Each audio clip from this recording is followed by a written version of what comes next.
Hello everyone, welcome to my channel. I hope you all are doing good. कैसे हैं आप लोग? आशा करता हूँ ठीक होंगे और अपनी सेहत का बहुत अच्छे से ध्यान रख रहे होंगे।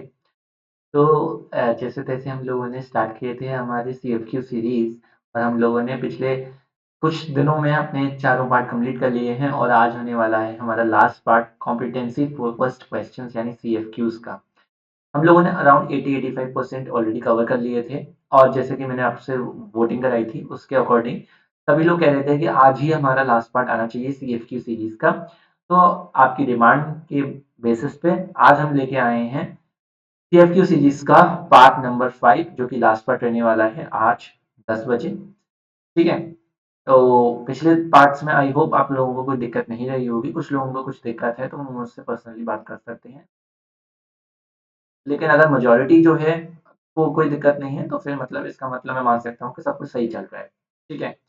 ये पार्ट प्री रिकॉर्डेड होते हैं जैसा कि मैंने आपको पहले ही बता दिया था, क्योंकि अगर अगर हम इन पार्ट्स को लाइव करेंगे तो लाइव में मुझे पता है कि बच्चे अटेंड नहीं करते। प्री रिकॉर्डेड तक तो अटेंड करते नहीं है बच्चे, लाइव तो क्या ही अटेंड करेंगे। मैंने पहले पिछले साल पूरे लाइव सेशंस लिए थे, लेकिन 1 2 3 4 बच्चे ही ऐसे ही आए थे पिछले साल भी हमारे लाइव सेशंस में। तो सब लोग प्री रिकॉर्डेड ही देखते हैं, तो फिर प्री रिकॉर्डेड ही चलता रहेगा। मुझे उसी में ज़्यादा कंफर्टेबल लगता है प्री रिकॉर्डेड लेना ही। ठीक है। चलिए बिना किसी देरी के आज स्टार्ट करते हैं अपने सेशन को। लेकिन उससे पहले अगर आप सेशन में नए हो तो सेशन को लाइक कर दो और सब्सक्राइब कर लो चैनल को। अगर चैनल पर नए हो बेल आइकन को हिट कर दो ताकि आपको नोटिफिकेशन जाए करे आधा घंटा पहले और आपका कोई भी लेक्चर मिस ना हो। इसके साथ ही साथ जो है हमारे टेलीग्राम ग्रुप को भी आप ज्वाइन कर सकते हो ताकि आपको इस लेक्चर की पीडीएफ और बाकी जितने भी लेक्चर्स हैं उनकी पीडीएफ मिल सके। इस तरीके से मिलेंगे तो देखो, ये है हमारा टेलीग्राम ग्रुप और व्हाट्सएप ग्रुप दोनों का क्यूआर कोड। इसे स्कैन कर लीजिए ताकि आप इनके ग्रुप्स में पहुंच जाओ और आप यहाँ पर स्कैन करके जितने भी इन्फॉर्मेशन जो आज तक जितनी पीडीएफ भेजी हैं वो सारी, जितनी भी इन्फॉर्मेशन है वो सब कुछ इन्हीं जो है चैनल्स पर आपको मिलेगा। और बाकी के सोशल मीडिया हैंडल्स भी हैं तो उन्हें भी चाहो तो ज्वाइन कर सकते हो, वो आपके विषय। ठीक है। लेकिन टेलीग्राम ग्रुप अगर मुझसे पूछोगे तो टेलीग्राम ग्रुप तो ज्वाइन कर ही लेना, क्योंकि मैं पीडीएफ वहीं भेजता हूँ। ओके।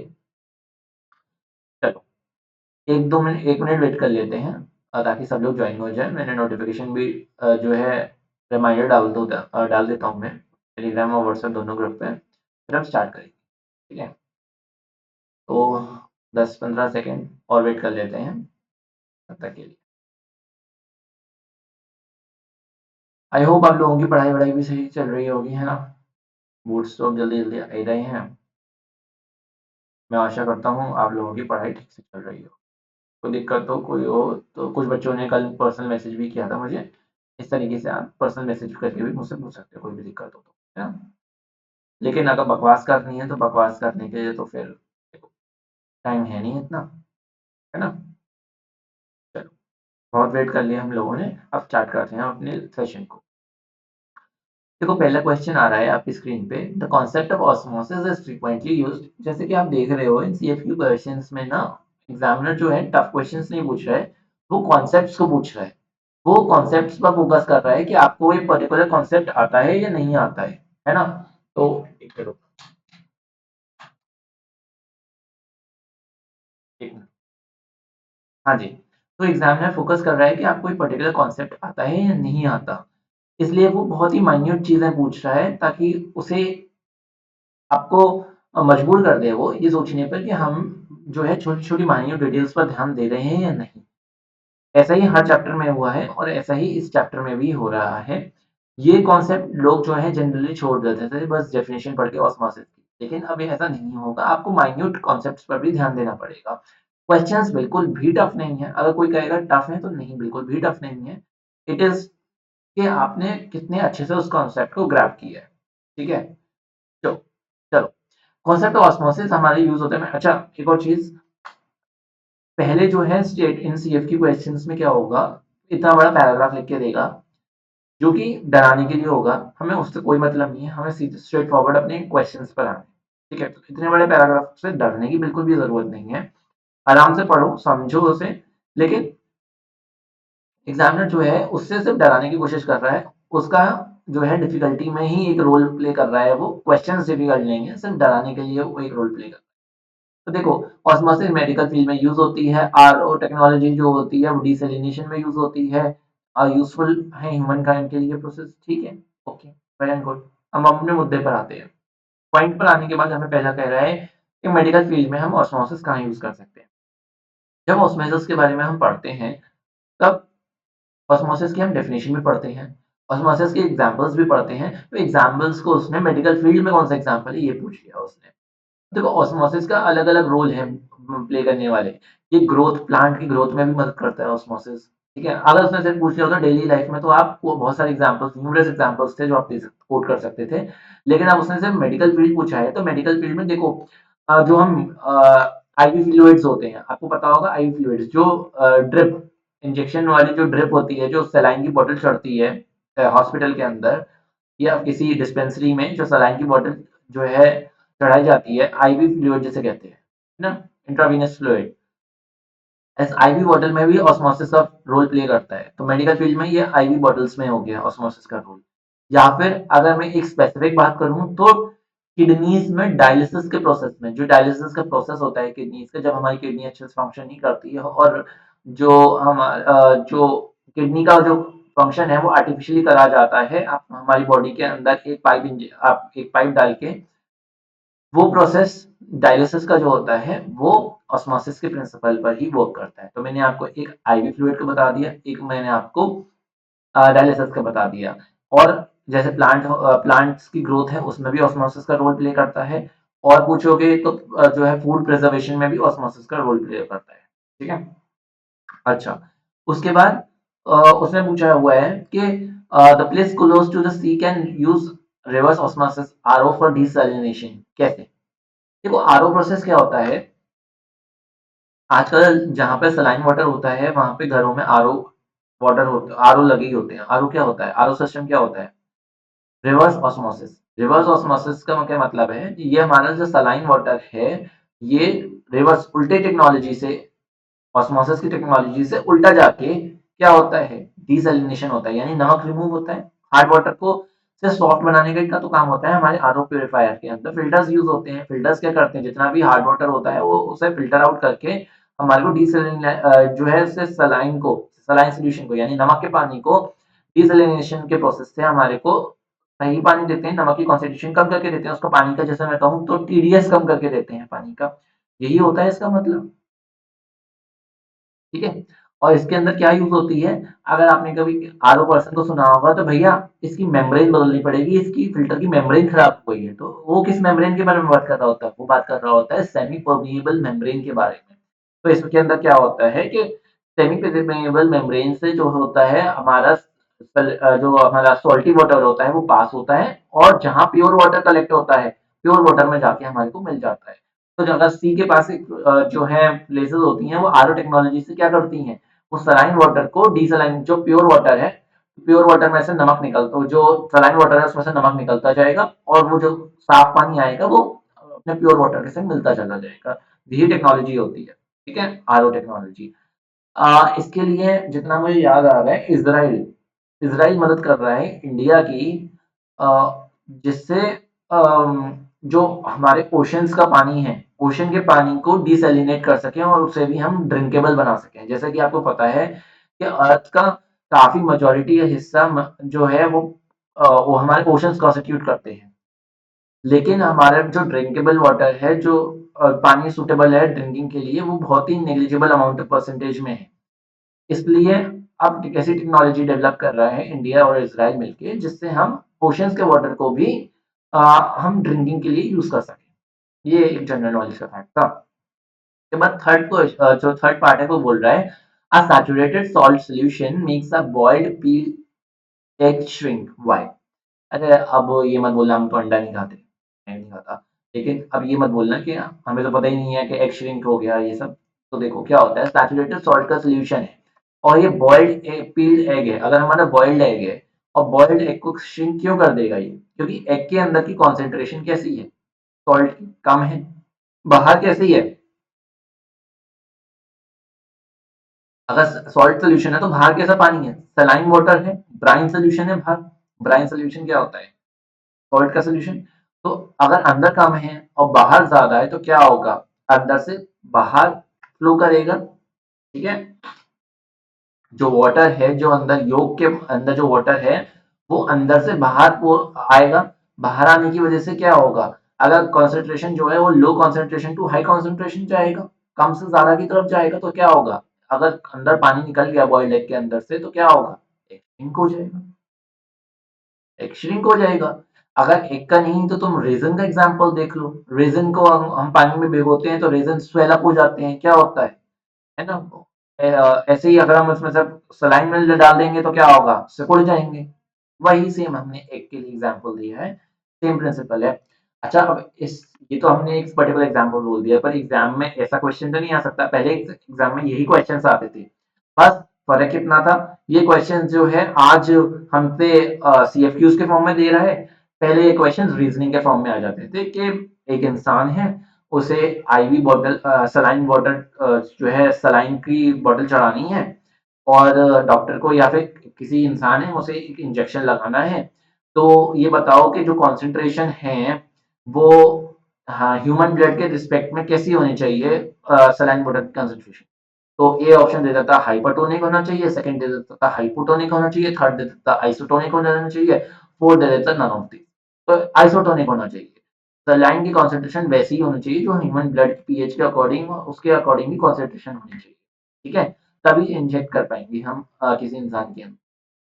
लेकिन कुछ कुछ जगहों पर ऐसा हो जाता है कि गवर्नमेंट हॉस्पिटल्स में कुछ भी कर देते हैं।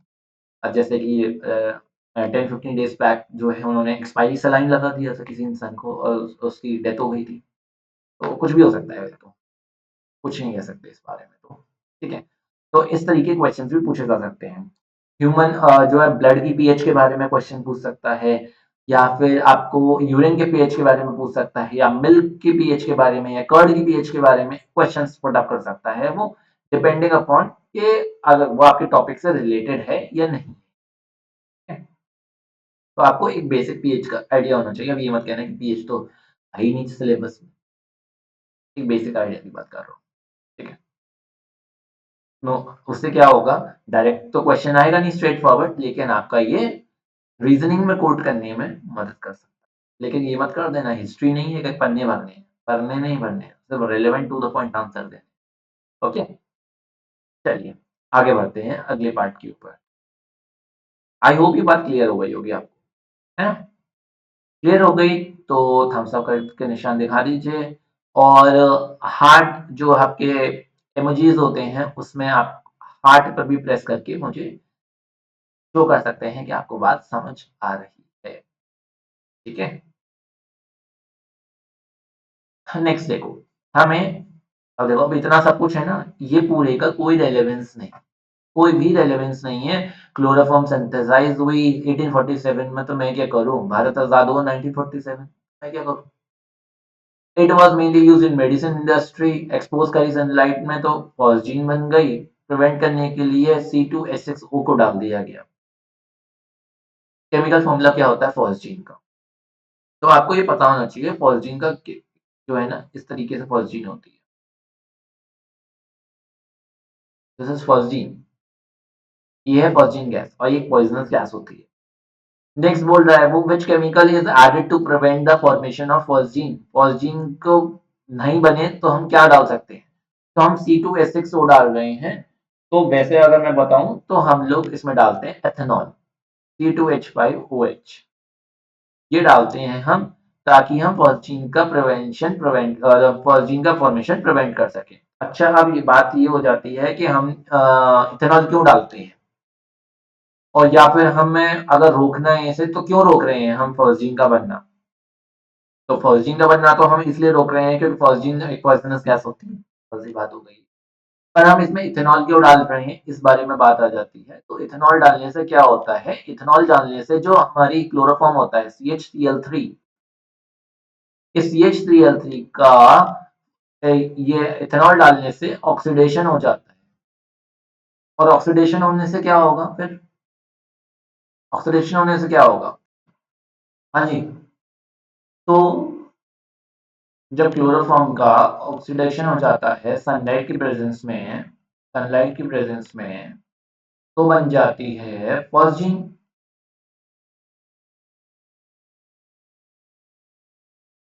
अब इसमें इथेनॉल का क्या करता है, इथेनॉल क्या करता है इसके अंदर, ये जो होती है, अगर इथेनॉल जो होता है, इसलिए हम लोग क्या करते हैं, क्लोरोफॉर्म को डार्क वाटर्स में स्टोर करते हैं, पहली बात तो ये।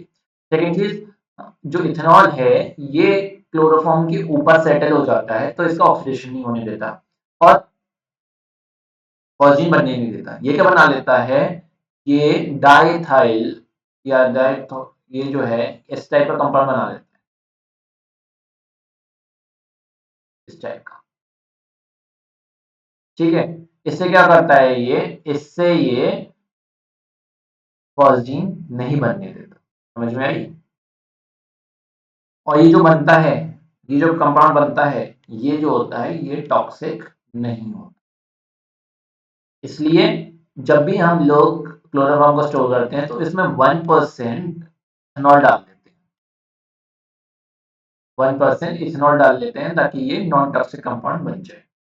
Where is chloroform use in the field of medicine? बेहोश करने के, हिंदी मूवीज बेहोश करने का काम आता है, एनेस्थेटिक। ठीक है, कैसा क्या है ये, एनेस्थेटिक, एनेस्थेटिक है। ठीक है, आई होप इतनी बात आप लोगों को क्लियर हो गई होगी, है ना? आई होप इतनी बात क्लियर हो गई। आगे बढ़े, कोई दिक्कत, कोई समस्या, कोई परेशानी हो तो बता देना। कमेंट्स रीड कर रहा हूँ मैं, बता देना।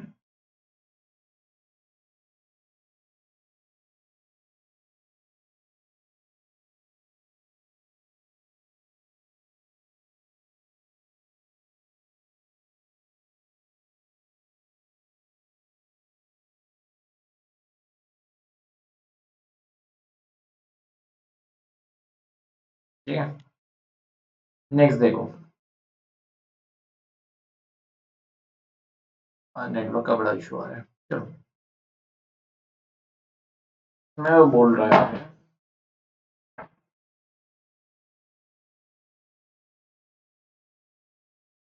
हाँ जी, चिप्स जो हैं सॉल्ट वाटर के एक्सपोजर में रस्ट और कोरोजन हो जाता है, इसमें जंग लग जाती है, सही बात है। एक ये मेथड दिखा रहा है जिसमें एनोड और कैथोड और अंडरग्राउंड पाइपलाइन। कौन सा मेथड है ये इलेक्ट्रोलिटिक मेथड ऑफ प्रोडक्शन है, इलेक्ट्रोलिटिक, इलेक्ट्रिकल मेथड बोल सकते हैं ये, मेथड है प्रोटेक्शन का। अलग अलग टाइप के मेथड्स हैं आपको करने हैं, जिसमें कि इम्पोर्टेंट जो है वो है सैक्रिफिशियल प्रोटेक्शन, बैरियर प्रोटेक्शन, ये दोनों इंपॉर्टेंट है, ये दोनों कर लेना। ठीक है, तो इससे अलग अलग तरह के मेथड्स हैं प्रोटेक्शन करने के। कैथोड और एनोड कौन है, तो एनोड क्या यूज होगा, एनोड में आप इसमें मैग्नीशियम यूज कर सकते हो, आप इसके अंदर जिंक यूज कर सकते हो। कैथोड क्या होगा, कैथोड होगा आयरन, कैथोड होगा, इसमें क्या होगा, कैथोड आयरन, प्रेफर करना मैग्नीशियम को। ठीक है, कैथोड होगा आयरन, एनोड क्या होगा, मैग्नीशियम या जिंक।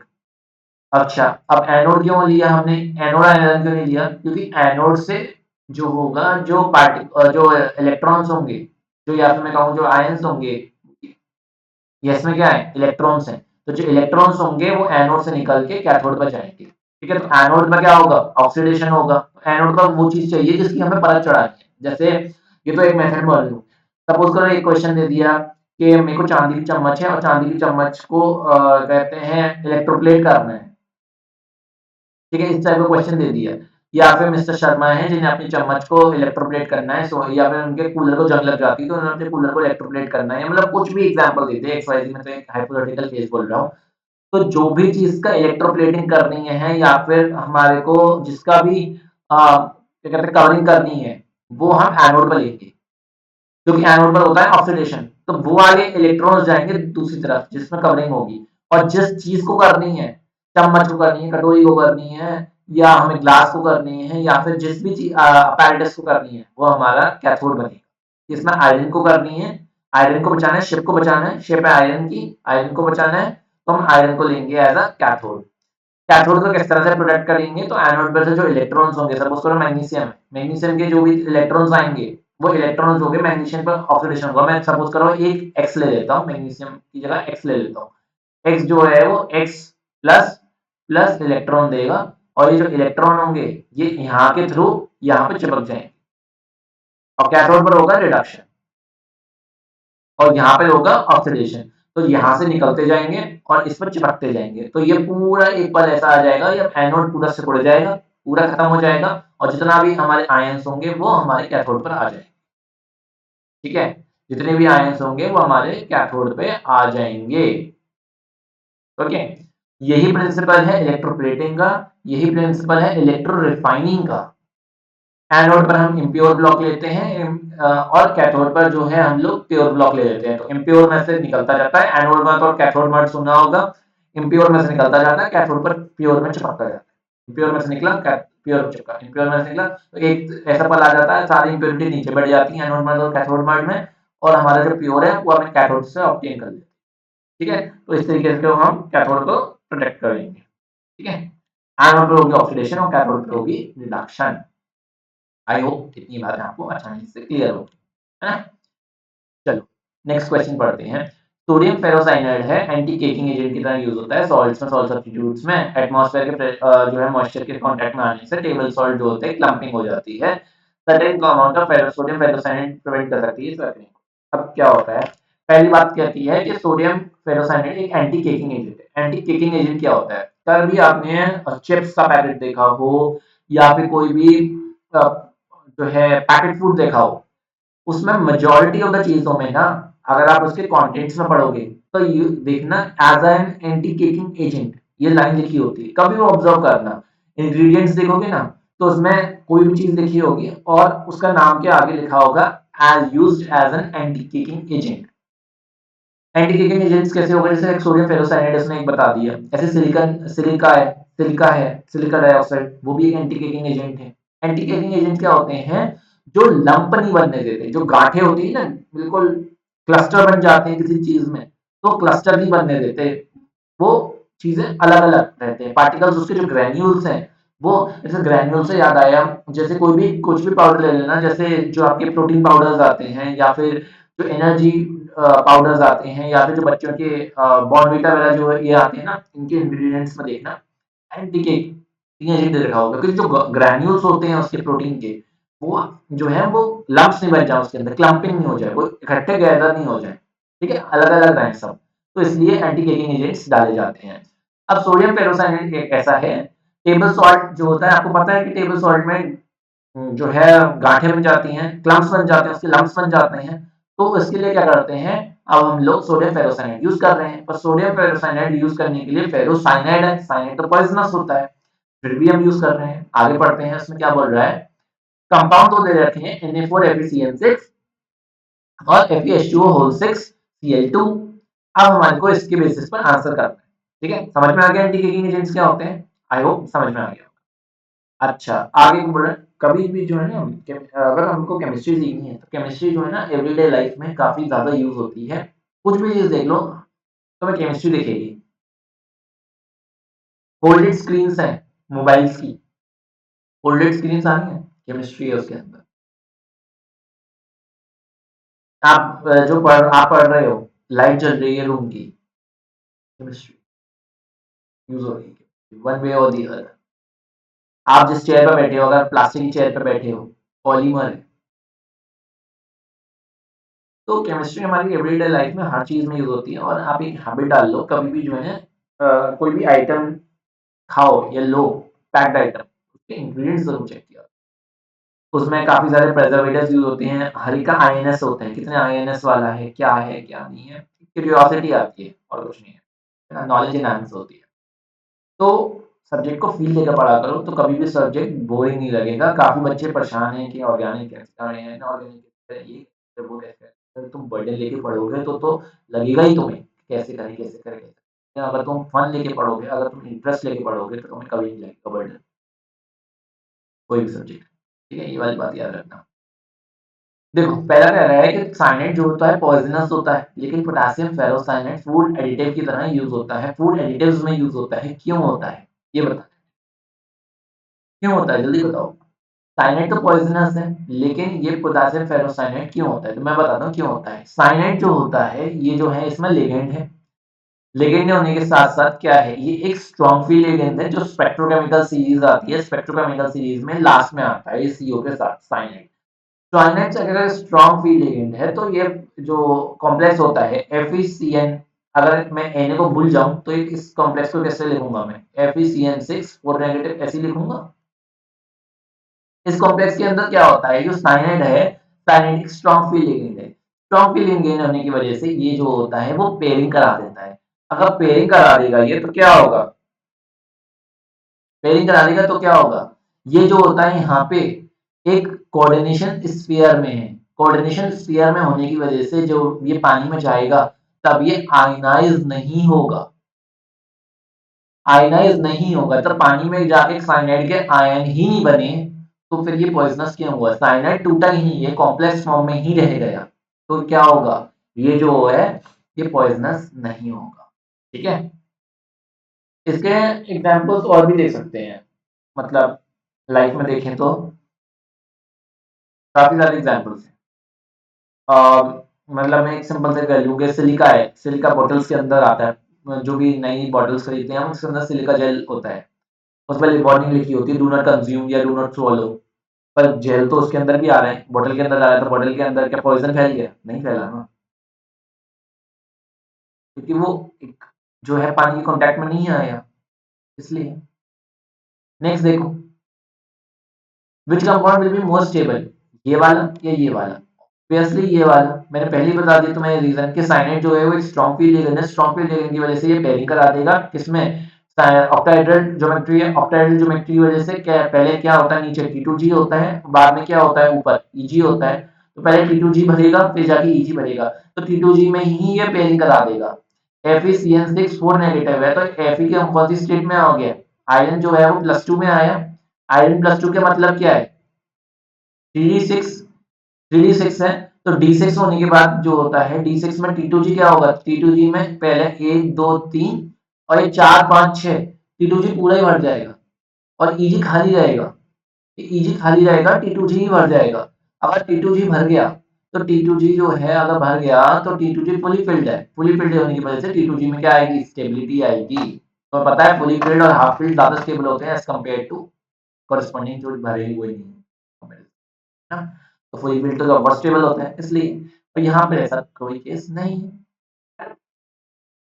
नेक्स्ट का देखो, हाइड्रेट आइसोमर लिखा है FeH2O का होल सेट Cl2 का, 1 मोल प्रेसिपिटेट दिया हुआ है AgNO3 के साथ, नहीं 1 मोल प्रेसिपिटेट दे रहा है यानी बाहर 1 क्लोरीन होना चाहिए, 2 क्लोरीन है, 1 क्लोरीन कम करो, अगर 1 क्लोरीन कम कर देंगे तो ये क्या हो जाएगा, अब ये 6 है तो ये 6 का 7 तो नहीं हो जाएगा, अगर ऑक्टाहेड्रल कॉम्प्लेक्स बना रहा है तो ऑक्टाहेड्रल ही बनाएगा ना, 6 है तो 6 ही रहेगा ये तो अब ये 5 होना पड़ेगा इसे, और एक Cl अंदर ले लो इससे और बचा हुआ Cl को बाहर कर दो, तो Cl तो 2 हो गए, H2O एक हट गया, अब एक H2O हट गया तो क्या होगा, ये हाइड्रेट का कॉम्प्लेक्स बनना है ना, एक H2O बाहर लगा दो, डॉट H2O, हाइड्रेट का कॉम्प्लेक्स बनाना था, देखो हाइड्रेट आइसोमर बनाना था तो ये हाइड्रेट हो गया, पहली कंडीशन फुलफिल।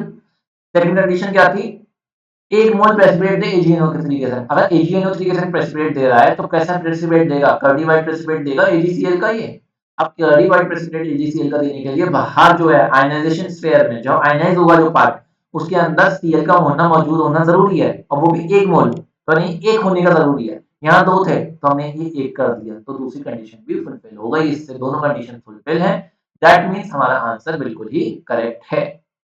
समझ में आ गई होगी, मैं आशा करता हूँ आपको ये वाली बात आ गई है, तो थम्स अप दिखा के शो कर दीजिए, थम्स अप, ये मेरे को हाँ समझ में आ गई है, और नहीं आई तो आपको जो भी डाउट है वो मुझसे पूछ सकते हैं। काफी सारे बच्चे हैं हमारे पास, मुकुंद है ना, और भी काफी सारे बच्चे हैं हमारे पास, संजना है, मुकुंद है, आदर्श है ना, काफी सारे बच्चे हैं, कोई भी मुझसे पूछ सकता है। ओके, तनु है, काफी सारे बच्चे हैं। नेक्स्ट देखो क्वेश्चन, अब food and drug administration FDA हमारे इंडिया में क्या चलती है, FDA भी चलती है हमारे यहाँ, FSSAI भी चलता है हमारे यहाँ, है ना, उसने ethylene diamine tetra acetate EDTA को मेडिकेशन में यूज किया है ट्रीटमेंट ऑफ लेड पॉइजनिंग। हमें पता होना चाहिए EDTA जो होता है ना उसके मेडिसिनल यूजेस काफी होते हैं, ठीक है, इथिलीन डायमीन टेट्रा एसीटेट वो कैल्शियम और मैग्नीशियम के एस्टिमेशन में भी यूज होता है during removal of hardness in water. हमें पता होना चाहिए पानी के अंदर हार्डनेस दो तरह की होती है, एक होती है टेम्परेरी हार्डनेस जो बॉइलिंग से चली जाती है, और दूसरी होती है जिसमें हमारे को बाइकार्बोनेट यूज करना पड़ता है, परमानेंट हार्डनेस। वाली। उसके लिए आपने 11th क्लास में सॉल्वेज का प्रोसेस भी देखा होगा हार्डनेस में वाले पार्ट में, है ना? वो सब तो भूली सी बातें हैं, याद कराने वाली बात है। अच्छा, मैं कैल्शियम मैग्नीशियम बोल रहा हूँ ना, तो मैं अनपढ़ नहीं हूँ। हाँ, I am not pronouncing it incorrectly. ये कैल्शियम और मैग्नीशियम ही प्रोनाउंस किए जाते हैं, कैल्शियम और मैग्नीशियम नहीं। कैल्शियम, मैग्नीशियम, पोटेशियम ऐसे ही प्रोनाउंस किया जाता है। Which type of ligand is EDTA? तो ईडीटीए किस टाइप का लिगेंड है ये पूछ रहे हैं। किस टाइप का लिगेंड है? एक किलेटिंग लिगेंड के बारे में आपने पढ़ा है? किलेटिंग लिगेंड, ये किस टाइप का लिगेंड है? ये एक किलेटिंग लिगेंड है। किलेटिंग लिगेंड होता क्या है? कुछ लोग लाइगेंड बोलते हैं, कुछ लोग लिगेंड बोलते हैं, मैं लिगेंड बोलता हूँ। और कुछ लोग चेलेटिंग बोलते हैं, मैं किलेटिंग बोलता हूँ। ठीक है, तो उसमें हो जाना। किलेटिंग लिगेंड है। अब किलेटिंग का मतलब क्या होता है? जो एक से ज्यादा टाइप के बॉन्ड से लिंक्ड हो, जिसमें एक से ज्यादा टाइप के बॉन्ड्स लगे हों, वो होता है किलेटिंग लिगेंड। देखो इसमें, देखो जैसे नाइट्रोजन है, नाइट्रोजन के पास ये वाला बॉन्ड भी है, ये इससे भी अटैच है, ये इससे भी अटैच है। एक से ज्यादा तरह के बॉन्ड से अटैच है, वो होता है किलेटिंग लिगेंड। तो किलेट यानी रिंग टाइप कॉम्प्लेक्स बना देते हैं।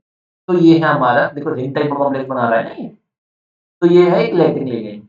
ठीक है, उसके बाद वो पूछ रहा है, एक होते हैं एम्बिडेंटेड लिगेंड। एम्बिडेंटेड कैसे होते हैं? जैसे साइनाइड नेगेटिव है, तो ये जो है एम्बिडेंटेड है, ये साइनाइड की तरफ से भी जुड़ जाता है, सी की तरफ से भी जुड़ जाता है और एन की तरफ से भी जुड़ जाता है, तो ये होते हैं एम्बिडेंटेड। ठीक है, जैसे इस तरह से बाइडेंटेड, ट्राइडेंटेड, टेट्राडेंटेड, है ना? ईडीटी ये जो है वो लेड पॉइजनिंग में क्यों यूज करा जाता है बताओ? क्योंकि देखो यहाँ पर मेटल है ना, ये मेटल के संग क्या करता है? ये मेटल के संग एक रिंग टाइप स्टेबल कॉम्प्लेक्स बना लेता है। स्टेबल कॉम्प्लेक्स बना लेता है मेटल के संग, तो मेटल जो होता है असर नहीं कर पाता बॉडी के अंदर। ये मेटल जो है वो इसके संग स्टेबल कॉम्प्लेक्स बना लेता है और असर नहीं कर पाता इसके पास। ठीक है, नेक्स्ट देखो, अगला पार्ट क्या बोल रहा है? ज्योमेट्री क्या है ईडीटीए कॉम्प्लेक्स की? तो ईएन थ्राइस यूज हो गया, क्या कहते हैं ईडीटीए के अंदर, ये क्या होता है? ये एक ऑक्टाहेड्रल ज्योमेट्री में शो किया जाता है। ऑक्टाहेड्रल ज्योमेट्री होती है इसकी। कैसी ज्योमेट्री होती है? ऑक्टाहेड्रल ज्योमेट्री होती है इसकी। ये तो याद करने वाली बात है, इसमें कुछ नहीं। आपने देखा होगा एग्जाम में हम ईएन थ्राइस लिख देते हैं, तो इसका जो ईएन होता है वो बाइडेंटेड लिगेंड होता है, तो उसकी जो होती है कैसी ज्योमेट्री हो जाती है? ऑक्टाहेड्रल ज्योमेट्री हो जाती है। तुम यहाँ देख भी सकते हो, अगर तुम्हें नहीं बता दे, 1 2 3 4 5 और 6। नहीं पता हो तो हम ऐसे भी लिख सकते हैं, देखो 1 2 3 4 5 6। कैसी ज्योमेट्री है? Octahedral geometry. ऑक्टाहेड्रल ज्योमेट्री में है ये कॉम्प्लेक्स, सिंपल्स, है ना? डरने का नहीं। हमने इतने क्वेश्चंस प्रैक्टिस कर लिए हैं अब तक कि डरने का तो नहीं है। अपने आप को भरोसा दिलाया करो कि मैं इस क्वेश्चन को कर सकता हूँ। I am capable of doing all the questions. मैं किसी से भी कम नहीं हूँ। अगर अपने आप को पॉजिटिव अफर्मेशंस दोगे तो अपने आप विल पावर स्ट्रांग होगी और मोटिवेशन आएगी क्वेश्चन को करने की। अगर आप अपने आप में ही डिमोटिवेट फील करोगे कि मैं कैसे करूं कैसे करूं कैसे करूं, तो फिर भटकते ही रह जाओगे, तो फिर कुछ नहीं हो पाएगा। तो मेंटली अपने आप को स्ट्रांग रखना है कि हाँ मैं कर सकता हूँ इस क्वेश्चन को। और अगर कोई क्वेश्चन नहीं हो तो ये अपने आप को बोलना कि अगर मेरे से नहीं हुआ तो किसी और से भी, अगर मैं नहीं तो कोई और भी नहीं, अगर मैं नहीं कर पा रहा हूँ तो कोई और भी नहीं कर पा रहा है। इस मेंटालिटी के संग पेपर अटेम्प्ट किया करो। ठीक है, वैसे तो कोई भी क्वेश्चन छोड़ना ही नहीं है। इतनी प्रैक्टिस करा दी है, 2-3 महीने से इतनी पूरी प्रैक्टिस चल रही है, और हम लोग अभी भी पूरे पूरे पूरे यूट्यूब पर कोई नहीं करा रहा है सीएफ की सीरीज सिवाय मेरे। आपके लिए स्पेशली ऑन डिमांड। आपने बोला सीएफक्यू करा दो, सीएफक्यू कराई। आपने बोला आज, मैंने कहा लास्ट पार्ट आज करा दूं, आज करा दिया। वोट्स जिस हिसाब से मिले ढंग से किसी ने वोट नहीं दिए, मैंने सिर्फ 11 बच्चों के वोट आए। मैंने पूछा आज करा दूं, आपने कहा आज करा दो, तो मैं आज रात को 10 बजे भी लेक्चर ला दूं। तो अगर आप मेहनत करने को तैयार हो, मैं आपसे डबल मेहनत करने को तैयार हूँ। बस आप अपने काम के लिए ऑनेस्ट रहो, मेहनत करो, मैं आपके साथ खड़ा हूँ। आप कोई भी लेक्चर, अभी काफ़ी लोगों के लेक्चर डिमांड में है। एक बच्चे ने एसिडिक बेसिक स्ट्रेंथ के लेक्चर के बारे में बात करी थी, वो लेक्चर इन प्रोग्रेस चल रहा है मेरा। वो उसका कंटेंट सर्च करने में लगा हुआ हूँ, कंटेंट टाइप होते ही उस पर भी लेक्चर हो जाएगा। सीएफक्यू सीरीज आज वाइंड अप हो रही है। एक बच्चे ने इलेक्ट्रोकेमिस्ट्री के न्यूमेरिकल्स के लिए बोला था, आदर्श ने, वो इलेक्ट्रोकेमिस्ट्री के न्यूमेरिकल्स भी प्लान कर रहा हूँ। एक बार मैंने उससे बोला है कि न्यूमेरिकल्स का एक सेशन आने वाला है, तो फिर वो अटेंड कर ले। अगर फिर भी लगती है तो इलेक्ट्रोकेमिस्ट्री में न्यूमेरिकल्स का भी सेशन आ जाएगा। कोई बच्चा डीएनए ब्लॉक की बात कर रहा था कि डीएनए ब्लॉक के क्वेश्चंस के बारे में, डीएनए ब्लॉक पर भी क्वेश्चन आ जाएगा। कोई बच्चा रिएक्शंस के लिए कुछ पूछ रहा था, उस पर भी सेशन आ जाएगा। चिंता नहीं करनी, बिल्कुल आएंगे सेशंस, बस आप पढ़ो, यही डिमांड है। ठीक है? और अब प्रॉमिस करो कि एग्जाम के बाद अनसब्सक्राइब मत करके चलेगा। ठीक है? अगर आपको कुछ लग रहा है बेनिफिट तो सब्सक्राइब कर लेना, कोने में पड़ा रहेगा चैनल, क्या कहते हैं, नोटिफिकेशन ऑफ करके। ठीक है? सब्सक्राइब कर लेना, इससे क्या है ना, आगे के लिए मोटिवेशन मिलेगा और कुछ नहीं है। ये पढ़ाना है। अगर आप अनसब्सक्राइब करोगे तो मोटिवेशन डाउन हो जाता है कि किसी को पढ़ने का कदर ही नहीं है पढ़ाई की। ये वाली बात है और कुछ नहीं। कोई मोनेटाइज तो है नहीं चैनल। चलो आगे बात करते हैं। अब देखो इतनी बड़ी लिखी है ना, ये 5 लाइन है, 6 लाइन है, आधा बच्चा तो इसी से डर गया। तुम कुछ मत करो, तुम सीधे क्वेश्चन पढ़ाओ, फिर हम लाइन पढ़ेंगे। इथेनॉल मिथेनॉल में एसिडिक स्ट्रेंथ कंपेयर करनी है, ऑर्थोप्रिजोल मेटाप्रिजोल में कंपेयर करनी है। ठीक है? अब इसमें ये बताना है, इसमें इस सबकी क्या जरूरत थी, 5-6 लाइन बस डरा रहे हैं। कुछ चिंता की बात नहीं है, सिर्फ डराया जा रहा है, पूरी धमकियां हैं ये। ठीक है? हिंदी में एक लाइन है, जो गरजते हैं वो बरसते हैं, वही चीज है। Empty vessels make the large noise, ऐसे करके जो कहते हैं वो, make the most noise. Alcohols and phenols hydroxy derivatives हैं, पता है भाई, हैं क्या नाम बता रहे हैं। टेंडेंसी है इंटरमॉलिक्यूलर हाइड्रोजन बॉन्डिंग की, पता है भाई, ये भी पता है हमें क्या है। हायर बॉइलिंग पॉइंट और हाई सॉल्युबिलिटी होती है उनकी, वो एक ग्रुप पोलर होता है, और अगर कोई चीज पोलर होगी, पानी के संग हाइड्रोजन बॉन्डिंग करेगी, तो उसके बाद क्या होगा, सॉल्युबल हो जाएगी वो। एसिडिक प्रॉपर्टी भी होती है, ठीक बात है। वो इंडक्टिव इफेक्ट और रेजिस्टेंस पर डिपेंड करती है, हाइपर कंजुगेशन पे भी डिपेंड करती है बेटा, और क्या कहते हैं, इंडक्टिव पे भी डिपेंड करती है, और एरोमेटिसिटी पे भी डिपेंड करती है। ठीक है? पोजीशन का भी फर्क पड़ता है, ये बात भी ठीक है। अब हमें को इसमें बतानी है कि प्रॉपर्टी के बेसिस पर इनको बताना है। इथेनॉल में मिथेनॉल में एसिडिटी, हजारों बार बताइए, एसिडिटी डिटेक्ट करने का सिंपल सा तरीका है, इनके कॉन्जुगेट बेस की स्टेबिलिटी देख लो। पहले वाले का कॉन्जुगेट बेस हो गया ये, और दूसरे वाले का कॉन्जुगेट बेस हो गया ये। कॉन्जुगेट बेस में देखो, अगर O नेगेटिव है, अगर C2H5 जाएगा तो इसके अंदर प्लस आई लगा रहा है, और एक तरफ जो होता है वो CH3 है, इसके अंदर प्लस आई लगा रहा है। किसका प्लस आई अच्छा हुआ है? इसका प्लस आई अच्छा है। अगर इसका प्लस आई अच्छा है तो मतलब ये उसे क्या दे रहा है, अनस्टेबल बना रहा है ये इसे। नेगेटिव में और ज्यादा अनस्टेबिलिटी, ज्यादा और ज्यादा इलेक्ट्रॉन डेंसिटी इंजेक्ट कर रहा है उसके अंदर। अगर ज्यादा इलेक्ट्रॉन डेंसिटी इंजेक्ट होगी तो नेगेटिव और अनस्टेबल बनेगा ना, तो ये कैसा होगा, ये लेस एसिडिक होगा। और ज्यादा एसिडिक कौन होगा, मोस्ट एसिडिक ये होगा इसके अंदर। ये भी चीज मैंने तुम्हें पहले भी बताई हुई लेक्चर्स में। This is not absolute, this is only relative.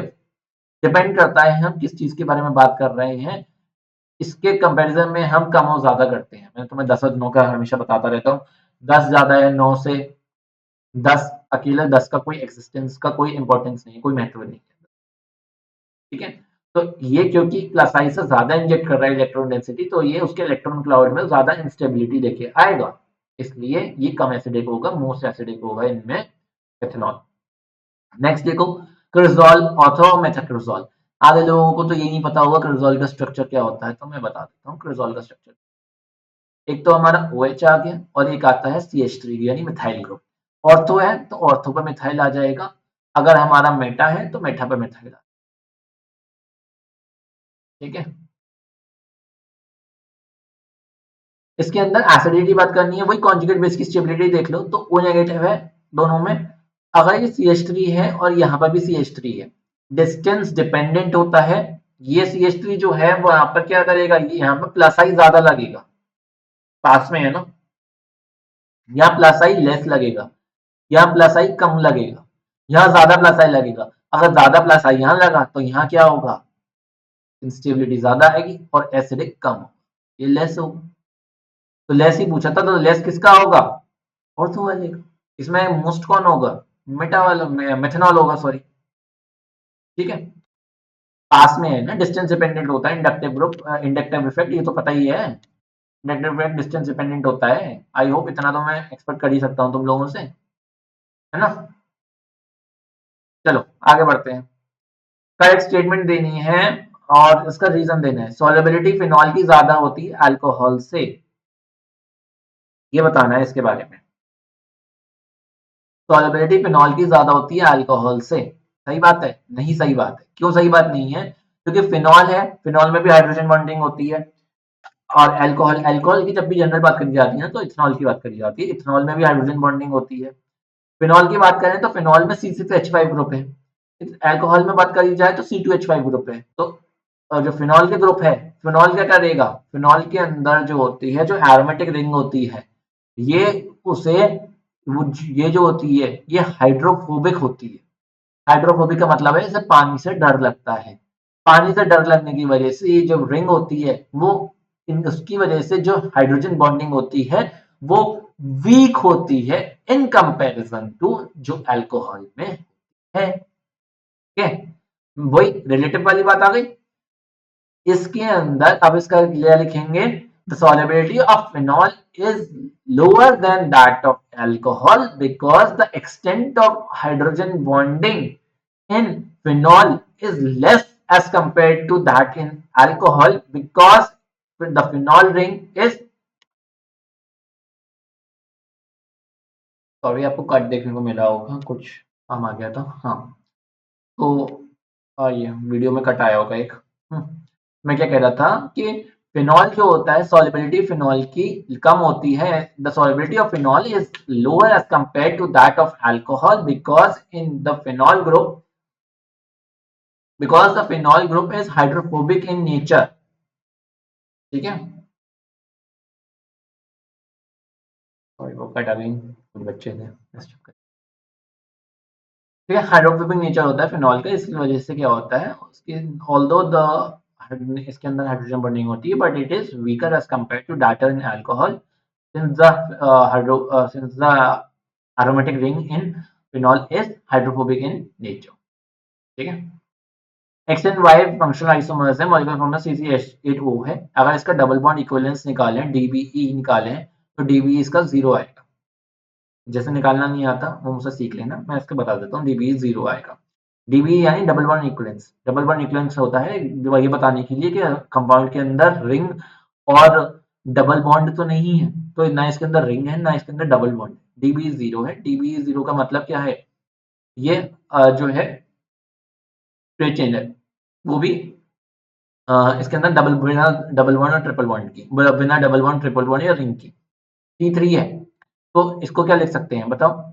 हमें पता है कि अल्कोहल और ईथर आइसोमेरिक होते हैं आपस में, ये आपस में फंक्शनल आइसोमर्स होते हैं, कहीं ये तो नहीं। तो देख लो CH3 CH2 CH2OH, एक ये है C3, 3 4 5 6 7 8, C3H8O, एक ये हो गया। और एक हमारा ये भी हो सकता है CH3 CH2O CH3, दोनों यही बन सकते हैं बस इससे आइसोमर्स। ये दोनों आइसोमर्स हैं, एक हमारा अल्कोहल है एक हमारा ईथर है। ये हमारे दोनों आइसोमर्स आ गए एक्स और वाई। तो ये हमारा एक्स हो गया और ये हमारा वाई हो गया। लोअर बॉइलिंग पॉइंट किसका होगा? तो ऑब्वियसली बात है ईथर का बॉइलिंग पॉइंट कम होगा, क्योंकि अल्कोहल में जो होती है पोलैरिटी ज्यादा है, हाइड्रोजन बॉन्डिंग कर लेगा पानी के साथ। तो जो है का बॉइलिंग पॉइंट किसका कम होता है? ईथर का। ईथर का इनफैक्ट इतना कम बॉइलिंग पॉइंट होता है कि ईथर जो है ना रूम टेम्परेचर पर ही उड़ जाता है। इसलिए लैब्स में जब हम भी एक्सपेरिमेंट करते थे लैब्स के अंदर, तो हमें बोला जाता था कि ईथर की बॉटल, ईथर को यूज करने के लिए जो है आपका बंसन बर्नर को ऑफ कर दीजिए, क्योंकि ईथर को जो है रूम टेम्परेचर पर ईथर जो है वो वेपराइज हो जाता है, जिस वजह से वो बहुत ज्यादा फ्लेमेबल होता है, आग पकड़ लेता है। इसलिए जब भी हम ईथर को यूज करते हैं तो हम फ्लेम ऑफ करके ही यूज करते हैं, वरना क्योंकि रूम टेम्परेचर पर ही ये इतना वॉलेटाइल होता है कि ऑपरेट होना शुरू हो जाता है। ठीक है, तो लोअर बॉइलिंग पॉइंट हमारा ईथर का हुआ। High boiling point is compare to हमारा इथेनॉल का हुआ, क्योंकि इसके अंदर हाइड्रोजन बॉन्डिंग है। तो हाइड्रोजन बॉन्डिंग की वजह से उसकी फोर्सेस स्ट्रॉन्ग है, तो उसे बॉइल करने में ज्यादा मेहनत लगेगी। ठीक है, समझ में आया? नेक्स्ट देखो, ट्रांजिशन मेटल्स जो होते हैं उनमें अलग अलग ऑक्सीडेशन स्टेट होती है अलग अलग कंपाउंड्स के अंदर। क्योंकि इनकम्प्लीटली फिल्ड डी ऑर्बिटल्स हैं, इसकी वजह से ये वेरिएबल ऑक्सीडेशन स्टेट दिखाते हैं। ये सबको पता है क्योंकि डी ऑर्बिटल्स के बेसिस पर ही वेरिएबल ऑक्सीडेशन स्टेट शो होती है। जैसे आयरन की +2 +3, ऐसे ही ट्रांजिशन मेटल्स में तो +4 भी आ जाती है ना। तो उसके बाद उसके अकॉर्डिंग मैग्नेटिक प्रॉपर्टीज होती है। अनपेयर्ड होते हैं तो हमारे पैरामैग्नेटिक हो गए, सारे पेयर्ड हैं तो डायमैग्नेटिक हो जाता है, और कॉम्प्लेक्सेस भी फॉर्म करते हैं ये। मोस्ट स्टेबल ऑक्सीडेशन स्टेट कौन सी है? जिसमें चार्ज मैक्सिमम होता है without breaking the stable electronic configuration. मतलब स्टेबल ऑक्सीडेशन स्टेट कौन सी होती है? वो होती है जो कि कौन सी होती है? जिसके अंदर चार्ज मैक्सिमम हो और वो स्टेबल भी हो उस चार्ज पे। ठीक है, समझ में आया? जैसे लेड +4 हो जाती है पर वो स्टेबल नहीं हो पाती, +2 पर आ जाती है लौट के, इस टाइप की। ठीक है, या प्लस कहीं कहीं +4 में भी स्टेबल हो जाती है लेड, इस टाइप की होता है। अब वो पूछ रहा है किस कंपाउंड में वीओ है, और एक है वेनेडियम ऑक्साइड हो गया ये, और एक हो गया वेनेडियम V2O4 हो गया। ठीक है, इसमें पूछ रहा है वेनेडियम की स्टेबल ऑक्सीडेशन स्टेट कौन सी है। तो अगर इसमें देखें तो इसमें वेनेडियम +4 में है, जबकि यहाँ वेनेडियम +2 में है। ठीक है, वेनेडियम +4 में है, यहाँ पे वेनेडियम +2 में है।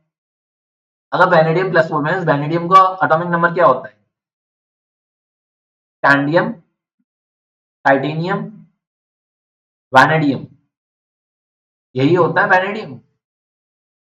अब वैनेडियम जो होता है वो क्या होता है? D3, 3D3, 4s2, यही होता है। 3D3, 4s2 ये होता है ना वैनेडियम। उसके बाद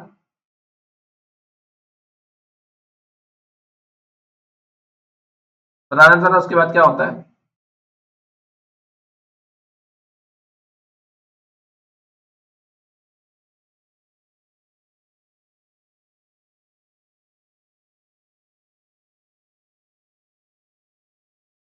आगे बताओ।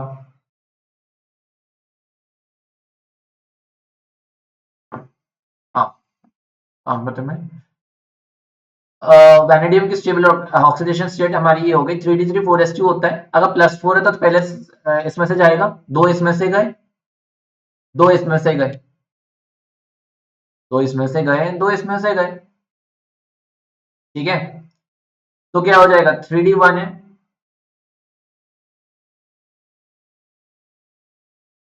3D1 और 4s0 किसके पास पहुंच गया?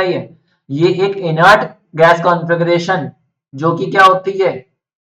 आर्गन की, उसके आसपास पहुंच गया है, उसके पास पहुंच गया, ये पास पहुंच गया कि नहीं पहुंच गया बताओ। आर्गन की क्या होती है इलेक्ट्रॉनिक कॉन्फ़िगरेशन है, मुझे बताना। आर्गन की क्या होती है? 1s2, 2s2, 2p6, 3s2, 3p, आगे बताओ, 6, यही होती है, यही होती है आर्गन। और ये कहां पर पहुंच गया? ये पहुंच गया 3D1 में, पास में पहुंच गए इलेक्ट्रो जो है किसके? इनर्ट गैस कॉन्फ़िगरेशन के। इस वजह से क्या होता है, इसकी इलेक्ट्रॉन जो हमारी स्टेट है, ऑक्सीडेशन स्टेट, ये ज्यादा स्टेबल होती है। समझ में आई बात? इस वजह से जो ये है, ये noble gas configuration, inert gas configuration को पा लेता है। ठीक है, आगे जाके आई होप इतनी बात आपको क्लियर हो गई होगी, है ना। आगे बढ़े।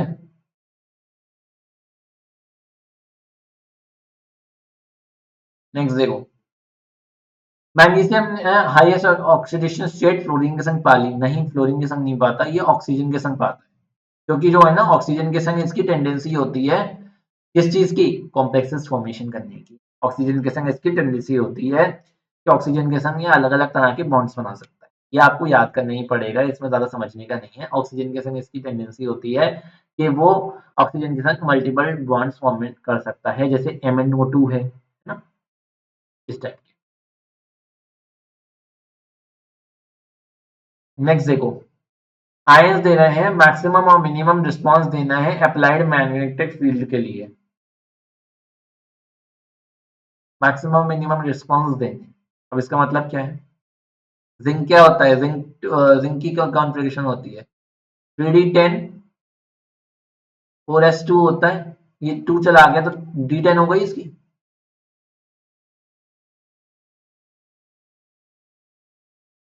कॉपर की क्या होती है? 3D10 4s1।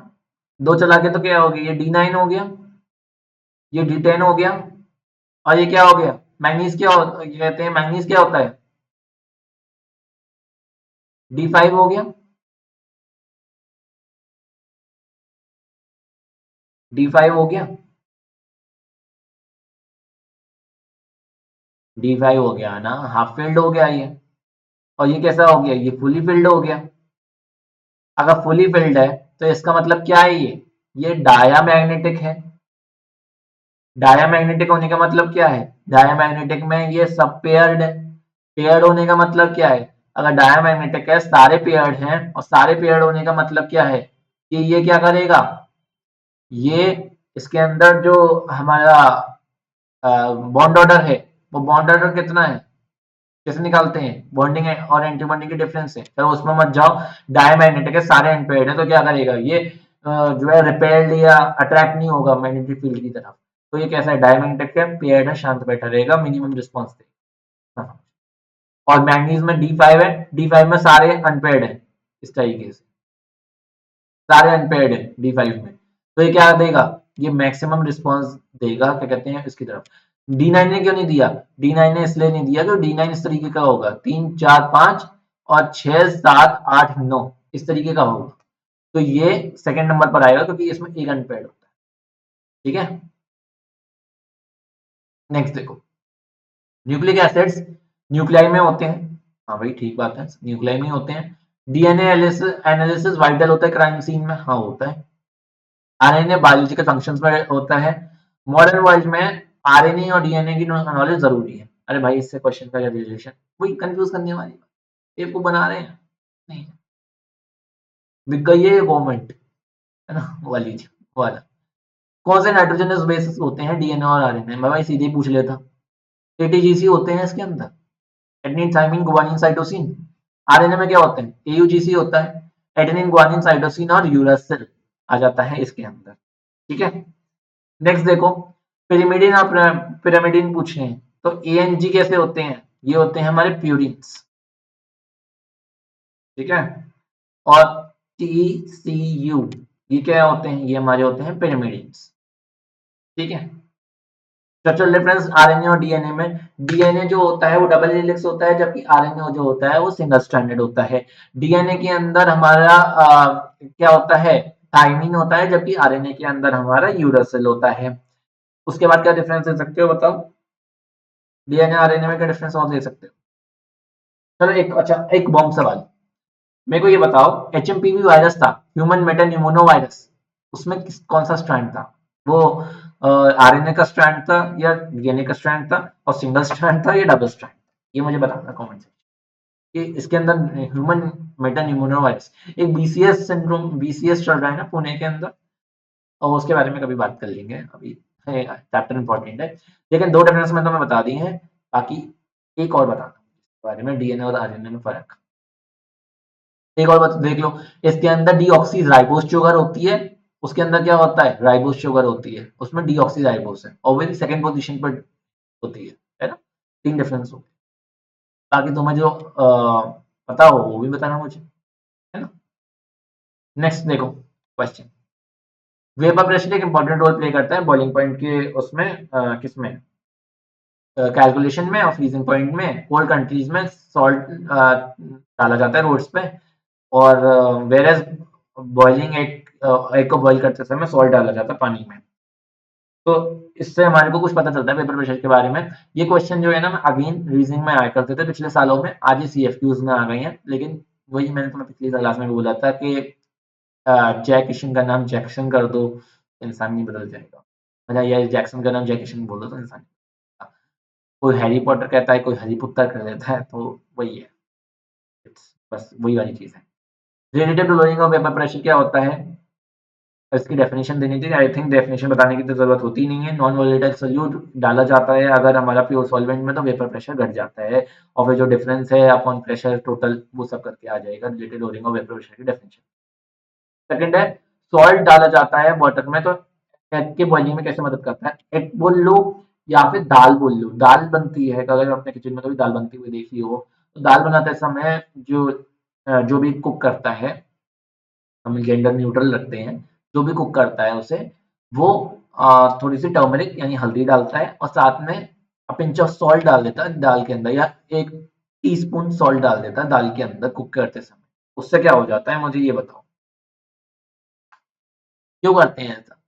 सिंपल चीज ये है, सॉल्ट डालने से क्या होता है, उसका बॉइलिंग पॉइंट भर जाता है, और बॉइलिंग पॉइंट भरने की वजह से क्या होगा, वो अच्छे से कुक हो जाएगी, ज्यादा उसे टाइम मिलेगा कुक होने का, ज्यादा हीट मिलेगी कुक होने से, अच्छे से हो जाएगी वो। ठीक है।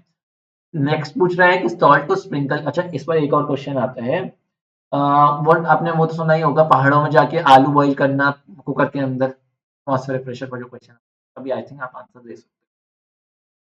उसके बाद why salt sprinkled on road during winters, तो ऐसा किया जाता है कि जो विंटर्स में बोल लो, या फिर मैं कहूँ कि बर्फीले देशों में मान लो, जैसे रशिया सर्बिया वगैरह है, यहाँ पर क्या होता है, बर्फबारी ज्यादा होती है ना, स्नोफॉल होती है, तो यहाँ सॉल्ट स्प्रिंकल कर दिया जाता है रोड्स पर स्नो को रिमूव करने के लिए। तो क्यों डाला जाता है? जब हम आपने या फिर देखा होगा आइसक्रीम वाले होते हैं, इस पर क्वेश्चन आया हुआ एग्जाम में, इसलिए बता रहा हूँ, ध्यान से सुनना। जो आइसक्रीम वाले होते हैं, जो आइसक्रीम के फ्रीजर्स होते हैं उनके, जो भी आपने आइसक्रीम वाले देखे होंगे उनके पास, आपके मदर डेयरी वगैरह में, तो आइसक्रीम फ्रीजर्स में वो लोग सॉल्ट स्प्रिंकल कर देते हैं आइसक्रीम के फ्रीजर में। तो सॉल्ट स्प्रिंकल करने से होता क्या है ये बताओ? उनका सॉल्ट स्प्रिंकल करने का कॉन्सेप्ट क्या है और हमारा स्प्रिंकल करने का कॉन्सेप्ट क्या है? जब हम रोड्स पे सॉल्ट स्प्रिंकल करते हैं तो इससे क्या होता है, आइस का जो फ्रीजिंग पॉइंट है वो घट जाता है। फ्रीजिंग पॉइंट घटने का मतलब है जिस पॉइंट पर वो फ्रीज होगी, अब वो पॉइंट घट गया। तो फ्रीजिंग पॉइंट घटने से क्या होता है, बाहर का टेम्परेचर है ज्यादा और फ्रीजिंग पॉइंट आइस का है कम, तो आइस पिघल जाती है। तो रोड्स पर आइस क्यों स्प्रिंकल करी जाती है? क्योंकि रोड्स पर आइस स्प्रिंकल करने से क्या है, आइस का फ्रीजिंग पॉइंट घट जाता है, तो आइस उस टेम्परेचर पर फ्रीज नहीं होती, उससे कम पर फ्रीज होगी। तो आइस फिर उसके बाद तभी फ्रीज होगी जब हम उससे भी कम टेम्परेचर को अचीव कर, इसलिए वो आई आइस उस टाइम के लिए मेल्ट। ऐसे ही आइसक्रीम के फ्रीजर्स का कॉन्सेप्ट है। हम आइसक्रीम के फ्रीजर्स में सॉल्ट डाल लेते हैं तो फ्रीजर का टेम्परेचर तो वही यूनिफॉर्म है, फ्रीजर में तो नहीं है कि बहुत ठंडी हो जाएगी फ्रीजर के अंदर। तो क्या होता है, फ्रीजिंग पॉइंट कम हो जाता है, तो इसलिए आइसक्रीम मेल्ट नहीं होती, ज्यादा समय तक चलती है। मेल्ट तो होगी पर ज्यादा समय तक चलती है आइसक्रीम फ्रीजर्स, मतलब तो उसका फ्रीजिंग पॉइंट घट जाता है। ठीक है, ये वाली बात याद रखो, एग्जाम में क्वेश्चन आया इसलिए बता रहा हूँ। नेक्स्ट देखो, नेक्स्ट चीज है वाटर पोल्यूशन टॉक्सिक एलिमेंट से होता है। किलेटिंग एजेंट्स की एक्टिविटीज हैवी मेटल्स पर देखी गई थी पॉल्यूटेड वाटर में। किलेटिंग एजेंट्स जैसे ईडीटीए था, ऑक्सैलिक एसिड, सिट्रिक एसिड, इन्हें टेस्ट किया गया, पीएच और एक्सट्रैक्शन टाइम को देखा गया, और इस तरह का हमें ग्राफ मिला। तो हमारे को अगर रिमूवल की बात करें तो रिमूवल में सबसे ज्यादा रिमूवल किसका रहा? ऑक्सैलिक का। ऑक्सैलिक के बाद किसका रिमूवल रहा? हमारा सिट्रिक एसिड का, और देन हमारा ईडीटीए का। इस तरीके से हमारा रिमूवल का प्रोसेस का जो रेट है वो रहा। ठीक है, ये हमने ग्राफ से देखा। नेक्स्ट पेज पर हम क्वेश्चन पढ़ लेते हैं। किलेटिंग एजेंट्स क्या होते हैं? जो कि बाइंड करते हैं मेटल के संग और कॉम्प्लेक्सेस बनाते हैं, रिंग टाइप कॉम्प्लेक्सेस बनाते हैं। किलेटिंग एजेंट्स क्या होते हैं? जो एक से ज्यादा मेटल्स, एक से ज्यादा पॉइंट्स पर बाइंड करते हैं, और एक या एक से ज्यादा हाँ मतलब बाइंडिंग साइट्स होती हैं, और रिंग टाइप कॉम्प्लेक्स बनाते हैं। किलेट यानी रिंग टाइप कॉम्प्लेक्स बनाते हैं। दो हेवी मेटल्स जो कि टॉक्सिक कहे जाते हैं, तो मर्करी है, लेड है, कैडमियम है, ये सब जो होते हैं टॉक्सिक मेटल्स। मैं यहाँ लिख देता हूँ, मर्करी है, लेड है ना, ये सब हमारे टॉक्सिक है। किलेटिंग एजेंट्स क्या होते हैं ये मैंने बता दिया आपको। नेक्स्ट है ग्राफ से बताना है किलेटिंग एजेंट्स का ऑर्डर। तो मैंने आपको ऑर्डर पिछले पेज पर ही बता दिया था। ऑर्डर क्या होगा, सबसे पहले ऑक्सैलिक है, फिर सिट्रिक है, देन ईडीटी। ठीक है, बता चुका हूँ मैं। लास्ट क्वेश्चन क्या है? मेन फैक्टर क्या है जिस पर रिमूवल ऑफ मेटल्स डिपेंड करता है? तो मेन फैक्टर क्या है?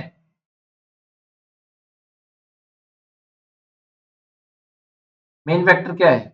अच्छा सॉरी, ईडीटीए का स्ट्रक्चर रह गया ना, तो ईडीटीए का स्ट्रक्चर मैंने तो वैसे हमने पिछले वाले उसमें देख लिया था। ईडीटीए का स्ट्रक्चर मैं फिर भी बता देता हूँ। देखो, एन है, फिर इस टाइप का है, फिर एन होता है, फिर इस टाइप का है।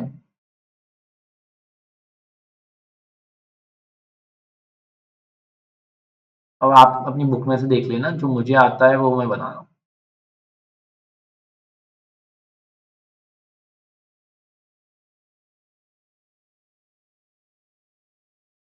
तो लोन पेयर है, तो लोन पेयर है। ये जो है ना, ये CH2 है सर। तो N C H two C O H, N C H two C O H, N C H two C H two, N C H two C O H और C H two C O H. ये है EDTA, ethylene diamine tetra acetate.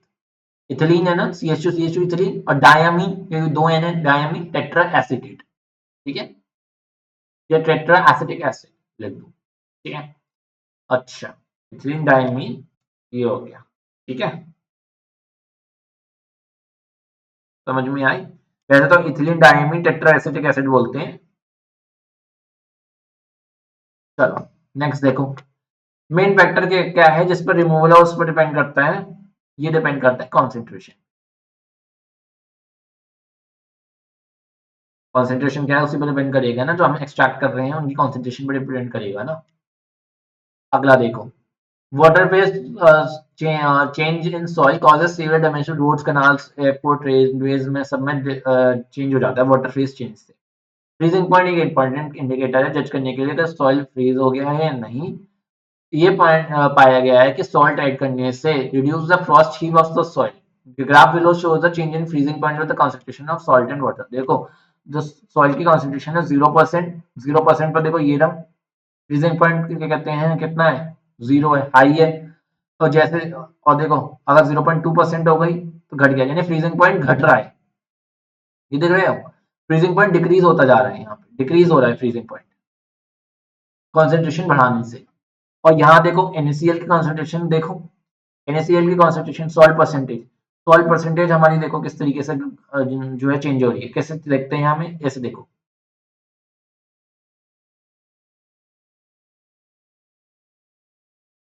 ये देखो, अगर इस graph को study करें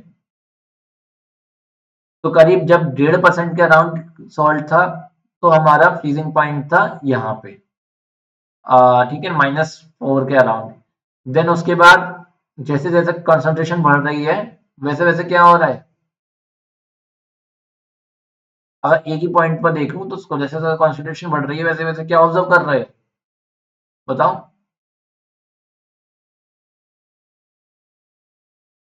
change आ रहा है ना।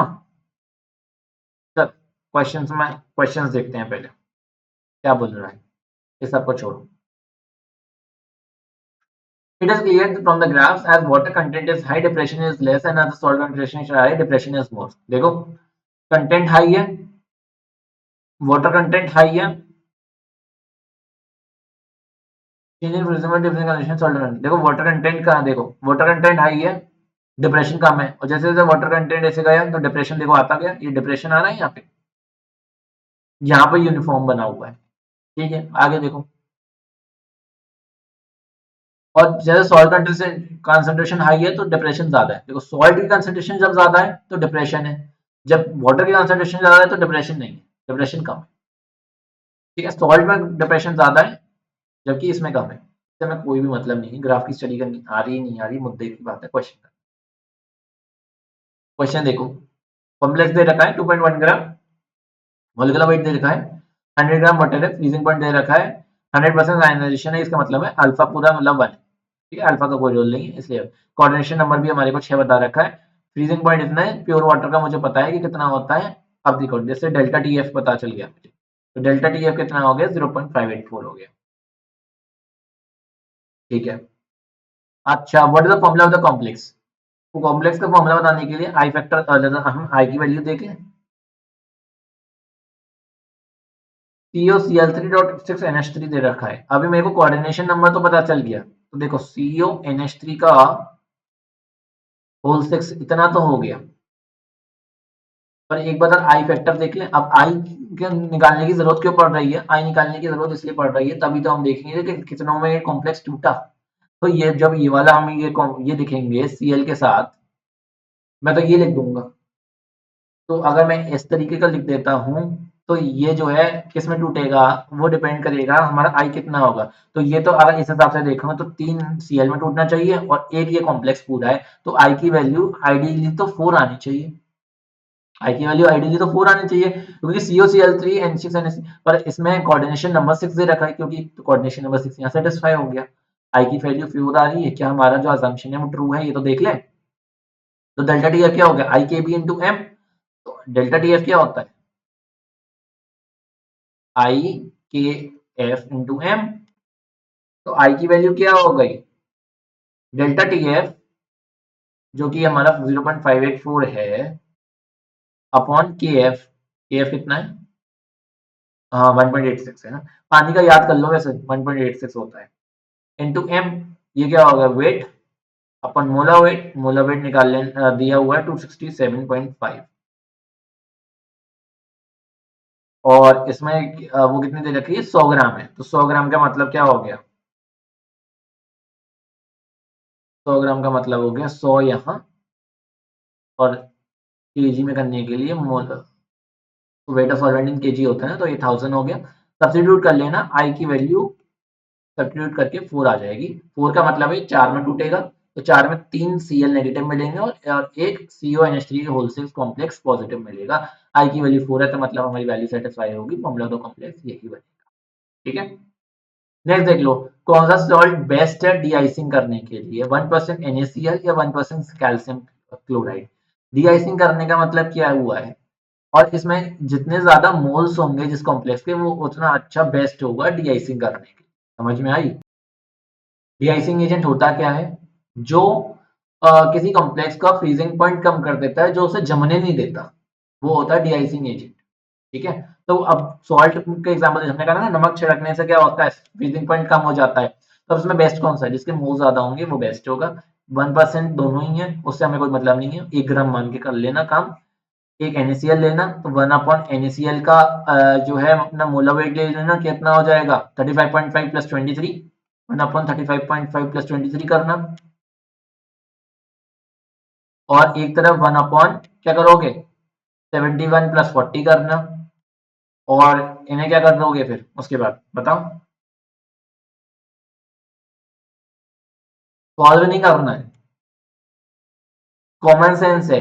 डिनोमिनेटर में ये वाला फ्रैक्शन बड़ा है, अगर डिनोमिनेटर बड़ा है तो ये वाला फ्रैक्शन छोटा होगा, ये वाला फ्रैक्शन बड़ा आएगा, तो यानी मोल्स इसके ज्यादा आएंगे NaCl के, तो NaCl एक बेटर डीआइसिंग एजेंट होगा। ठीक है, बस equimolar solution concentration of two different solutes X and Y, dimerization और ट्राइमराइजेशन करते हैं, रेशियो क्या होगा, observe lowering of vapour pressure in two cases. तो डाइमराइजेशन और ट्राइमराइजेशन से हम सब इतना ही मतलब है हमारे relative lowering of vapour pressure में, पहले वाले जो होता है वो डाइमराइजेशन कर रहा है, दूसरा वाला ट्राइमराइजेशन कर रहा है, तो डेल्टा टीएफ निकालना है हमें दोनों का, तो डेल्टा टीएफ जो होगा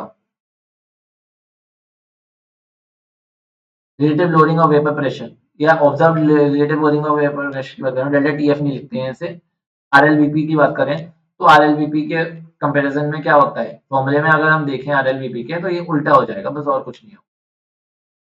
ये अगर डायमराइजेशन कर रहा है तो ये 2 नीचे चला जाएगा, और जो ट्राइमराइजेशन कर रहा है तो 3 ऊपर 3/2 आ जाएगा, बाकी दोनों चीजें सेम ही है और किसी चीज का दिक्कत नहीं होता। आरएलवीपी क्या होता है, चेंज जो होता है non volatile solute to volatile solute में जाते हैं, तो change in pressure upon total pressure को काई वाई करके निकालते हैं ना, तो हमारा जो एनटी होगा, यानी मोल फ्रैक्शन जो टोटल वाला मोल्स वो होगा एनटी, वो तो दोनों का सेम है, वो आपस में ऊपर नीचे डिनोमिनेटर न्यूमरेटर की कट जाएंगे। प्राइमराइजेशन और डायमराइजेशन से आई में फर्क आएगा, तो ऊपर वाला जो फर्स्ट का आई है वो नीचे चला जाएगा, दूसरे का आई ऊपर चला जाएगा, जब हम रेशियो लेंगे वाई का। अगर इसमें दिक्कत है तो मुझसे पूछ लेना, क्योंकि उसमें मोलालिटी भी सेम दे रखी है, इनके एंटी भी सेम होंगे, N2:N1 का रेशियो देना है तो वो 3:2 आ जाएगा, बाकी सब चीजें कट पिट जाएंगी। अगर डिटेल में पूछ रहे हो तो मुझसे पूछ लेना, मैं टाइम वेस्ट नहीं कर रहा, ऑलरेडी हमारी वीडियो काफी ज्यादा लंबी हो गई। ठीक है, 1 घंटे से ऊपर चला गया टाइम, जल्दी खत्म करनी है। aldol condensation है, takes its name from aldol 3-hydroxybutanol, name वुड्स ने कहा जाता है बीटा हाइड्रोक्सी एल्डिहाइड। हमें पता है कि aldol जो कंडेंसेशन होती है उसके अंदर बीटा हाइड्रोक्सी एल्डिहाइड या कीटोन बनते हैं, और ये हम होता है हमारा एल्डोल, यानी अल्कोहल प्लस और प्लस एल्डिहाइड। और जो कंडेंसेशन स्टेप होता है, अगर हमारे को नहीं बोला हो गया है एग्जाम में कि आपको एल्डोल कंडेंसेशन देनी है, तो आप कंडेंसेशन का स्टेप नहीं करोगे, यानी आप उसमें से पानी रिमूव करके जो है एल्कीन नहीं बनाएंगे। ठीक है, ये एक बेस कैटालाइज रिएक्शन होती है। हमें पता है कि डाइल्यूट NaOH या QH लेते हैं, इसके अंदर बेस होता है, बेस प्रोटॉन लेता है और देन अटैक होता है कार्बोनिल सेंटर पे, न्यूक्लियोफिलिक सेंटर, और कहते हैं इलेक्ट्रोफिलिक सेंटर पर न्यूक्लियोफाइल का, आपको पता है ये वाली रिएक्शन होती है। और उसके बाद डिहाइड्रेशन में कॉन्टैक्ट होता है तो बीटा एल्डोल बनता है, यानी बीटा कहते हैं एल्डोल बनता है या बीटा कीटल बनता है, यानी बीटा एल्डोक्सी बीटा कहते हैं हाइड्रोक्सी अल्कोहल या बीटा कहते हैं हाइड्रोक्सी कीटोन बनता है। ठीक है, डाइल्यूट एसिड की फॉर्म में अल्फा बीटा अनसैचुरेटेड कंपाउंड बनता है, पता ही है सब। ये हमारी एल्डोल की डेफिनेशन हो गई, सबको पता है। ठीक है, एग्जाम में इतना अच्छा उसने दी, मैकेनिज्म पूछा है, बेस पूछा है, इसका कहते हैं इसके बाद इसमें मैकेनिज्म पूछा है, मैकेनिज्म के बाद इसके अंदर पूछा गया है बेस। तो बेस तो सबको पता है, मैंने अभी अभी बताया, डाइल्यूट NaOH हो गया।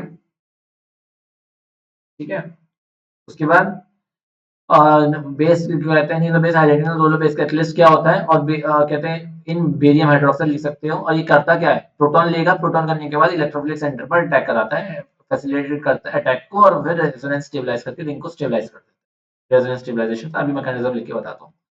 क्रॉस एल्डोल क्या होती है, क्रॉस एल्डोल होती है या तो दोनों एल्डिहाइड ले लिए या तो दोनों हमने सेम कीटोन ले लिया। अगर एक एल्डिहाइड एक कीटोन ले लिया, इस टाइप की जो रिएक्शन होती है मिक्स्ड वन, ये होती है हमारी क्रॉस एल्डोल। यानी अ, या तो दो अलग अलग एल्डिहाइड ले लिए, दो अलग अलग कीटोन ले लिए, या एक एल्डिहाइड एक कीटोन ले लिए, तो वो होती है हमारी क्रॉस एल्डोल। बेंजल्डिहाइड में क्रॉस एल्डोल हुई एसिटाल्डिहाइड की सम, तो क्या बनेगा, तो ये हमारा सिनेमा एल्डिहाइड बनता है।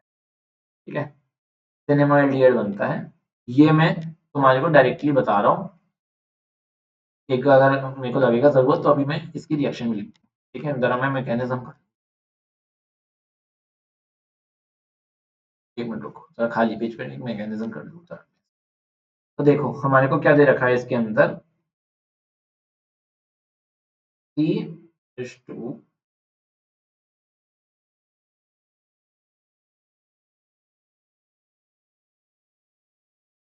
ये क्या है हमारा, एल्डिहाइड है, डाइल्यूट NaOH, OH नेगेटिव आएगा, OH नेगेटिव है हमारे पास। ये क्या है हमारा, ये क्या करेगा, ये बेस का काम करेगा, ये क्या करेगा, प्रोटॉन लेगा, प्रोटॉन लेगा यहाँ से, ये प्रोटॉन को ले गया, प्रोटॉन ले लिया इसने। प्रोटॉन लेने के बाद क्या बचेगा हमारे पास, CH2 नेगेटिव CHO, ये बचेगा हमारे। और ये हमारे OH नेगेटिव ने वो ले लिया, तो ये हमारा H2O बन गया। फिर क्या होगा, ये हमारा पहला मॉलिक्यूल था, नंबर 1 था। दूसरे स्टेप में क्या होगा, दूसरे स्टेप में हमारे पास जो दूसरा वाला वो है क्या, एल्डिहाइड, ये आएगा। ये एल्डिहाइड के पास अब जो है हमारा ये अटैक करेगा CH2CHO। ये कैसा है, इलेक्ट्रॉन डेंसिटी है ना, इस पर नेगेटिव चार्ज है। और ये कैसा है हमारा, ये सेंटर है हमारा इलेक्ट्रोफिलिक सेंटर, तो ये न्यूक्लियोफाइल बन के इस वाले सेंटर पर अटैक कर देगा, और ये बॉन्ड शिफ्ट हो जाएगा। ये बॉन्ड शिफ्ट होने की वजह से किस तरीके की रिएक्शन होगी, और ये जो है ना, ये रिवर्सिबल स्टेप होता है, ये मैं बताता हूँ, ये रिवर्सिबल स्टेप होता है। इस तरीके से बन जाएगा, ये O नेगेटिव हो जाएगा, ये H है, और यहाँ CH2, और ये CHO लग जाएगा। ठीक है, इस तरीके से होगा। अब ये रिएक्शन में क्या होगी, हमारे पास H2O भी था, तो ये क्या करेगा, ये वर्कअप कर लेगा, इसे कहते हैं एसिडिक वर्कअप। ये हमारा H लेगा और ये OH को बाहर निकाल देगा, तो ये हमारा दे देगा CH3 OH हो जाएगा, और ये हमारा CH2 CHO बन जाएगा। ठीक है, ये बन जाएगा हमारा, और प्लस OH नेगेटिव। ठीक है, समझ में आई। ये क्या बना हमारा, ये बन गया एल्डोल। ये क्या बना हमारा, एल्डोल बना है। एल्डोल क्या होता है, जिसमें एल्डिहाइड और अल्कोहल दोनों, देखो एल्डिहाइड है, अल्कोहल है, ये रहा एल्डिहाइड, ये क्या बन गया, एल्डोल बन गया। अगर हमें एल्डोल ही बोले तो हमें यहाँ तक रुक जाना है, अगर हमें कंडेंसेशन बोले तो हमें आगे स्टेप में जाना है। अब हो रहा है कंडेंसेशन। ठीक है, अब हो रहा है कंडेंसेशन स्टेप। कंडेंसेशन स्टेप में क्या होगा, ये जो होता है वो, अब मैं आगे लिख के दिखाता हूँ कंडेंसेशन स्टेप में क्या होगा, एक मिनट मेरे को इसे मॉडिफाई करना पड़ेगा।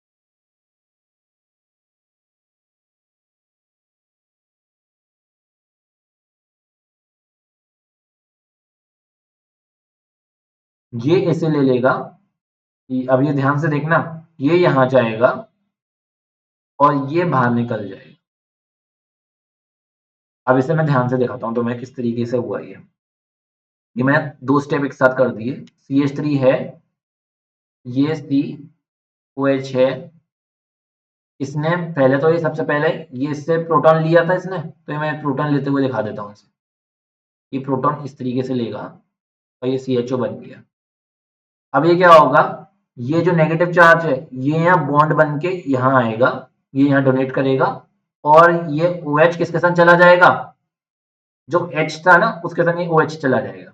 ये OH अकेला है ना, इसके पास एक H होगा, तो ये H इसके साथ चला जाएगा, H और OH निकल जाएंगे, तो ये क्या बन जाएगा यहाँ से, ये बन जाएगा अल्फा बीटा अनसैचुरेटेड कंपाउंड। और इस पर ये H, ये वाला H यहाँ पे भी तो था, ये H छोड़ दिया मैंने, ये रहा H, ये हो जाएगा CH डबल बॉन्ड CH, ठीक है, ये बन जाएगा और ये जो H यहाँ ये वाला OH और ये वाला H साथ में निकल जाएगा। एक मिनट,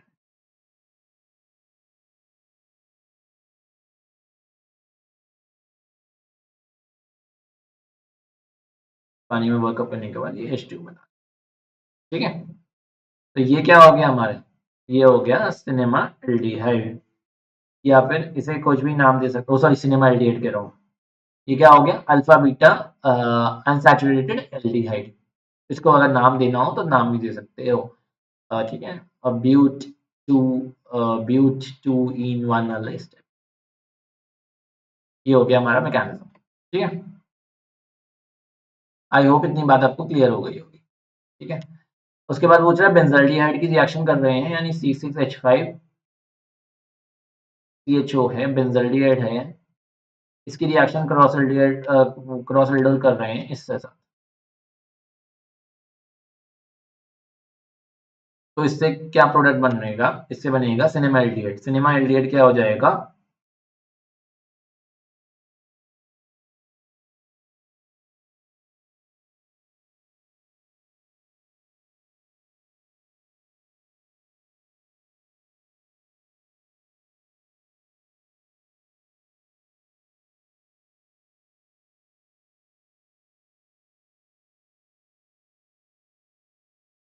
इस टाइप का प्रोडक्ट बन जाएगा। देखो मैं बता देता हूँ फिर से क्या होगा इसके अंदर, न्यूक्लियोफाइल बनेगा, न्यूक्लियोफाइल इलेक्ट्रोफाइल पर अटैक करेगा, इलेक्ट्रोफाइल न्यूक्लियोफाइल बनेगा, न्यूक्लियोफाइल इलेक्ट्रोफाइल पर अटैक करेगा और इलेक्ट्रोफिलिक सेंटर पर अटैक करेगा, वही पानी वाला केस, ठीक है ना। प्रोटॉन लेगा, प्रोटॉन लेने के बाद अटैक होगा और वही सब आने होगी और जो है हमारा ये प्रोडक्ट बन जाएगा, सेम मैकेनिज्म।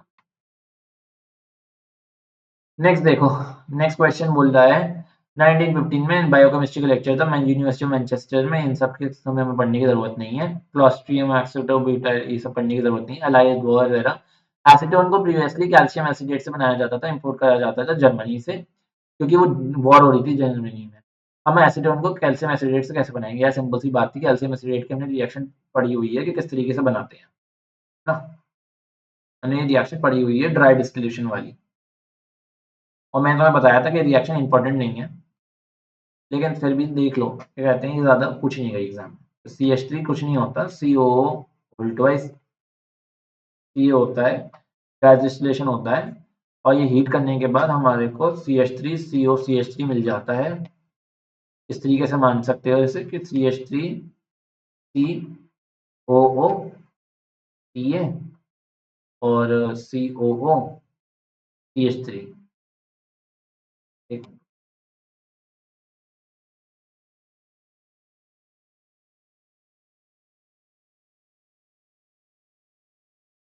इस तरीके से होता है। तो CH3 CO और CH3 ये इस तरीके से ये निकल जाता है, प्लस CO2 निकल जाता है, इसके साथ CO3 सॉरी, CO3 हो जाता है, ठीक है। इस तरीके से ये कॉम्प्लेक्स निकल जाता है हीट करने, ठीक है।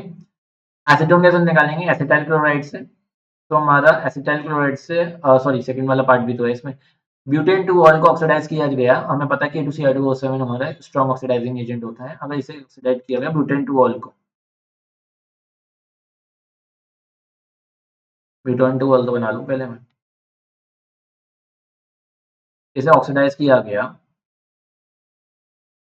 पता है 1 डिग्री ऑक्सीडाइज होता है एल्डिहाइड में, 2 डिग्री ऑक्सीडाइज होता है कीटोन में, और 3rd डिग्री में क्या करते हैं वो डिकम्पोज हो जाता है और एल्किन बना लेता है धीरे धीरे। ये पता ही है हमारे को, तो ये क्या बना देगा, कीटोन बना लेगा, और क्या बनाएगा,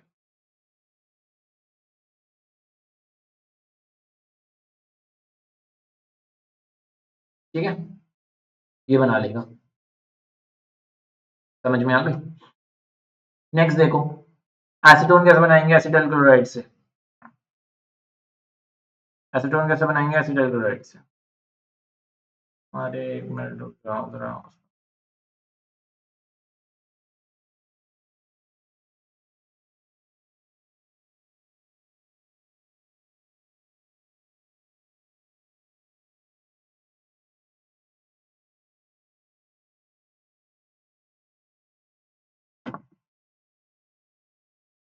एसिटाइल क्लोराइड से किस तरीके से बनाएंगे, रिएक्शन पड़ी हुई है हमने डायल्काइल कैडमियम वाली, उसी से बनाएंगे। CH3 डबल बॉन्ड Cl है, और ये हमारा डायल्काइल कैडमियम होता है,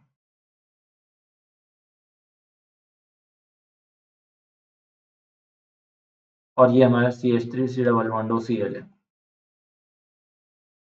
इसके संग रिएक्शन होती है, एक मिनट,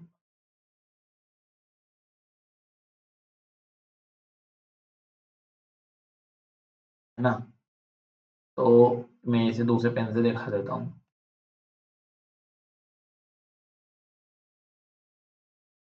CH3CO एसिडोन बनाना है ना, CH3, ठीक है सर, एक मिनट रुकना, बॉन्ड का एक मिनट, हमसे क्लियर से बात हूँ बॉन्ड का,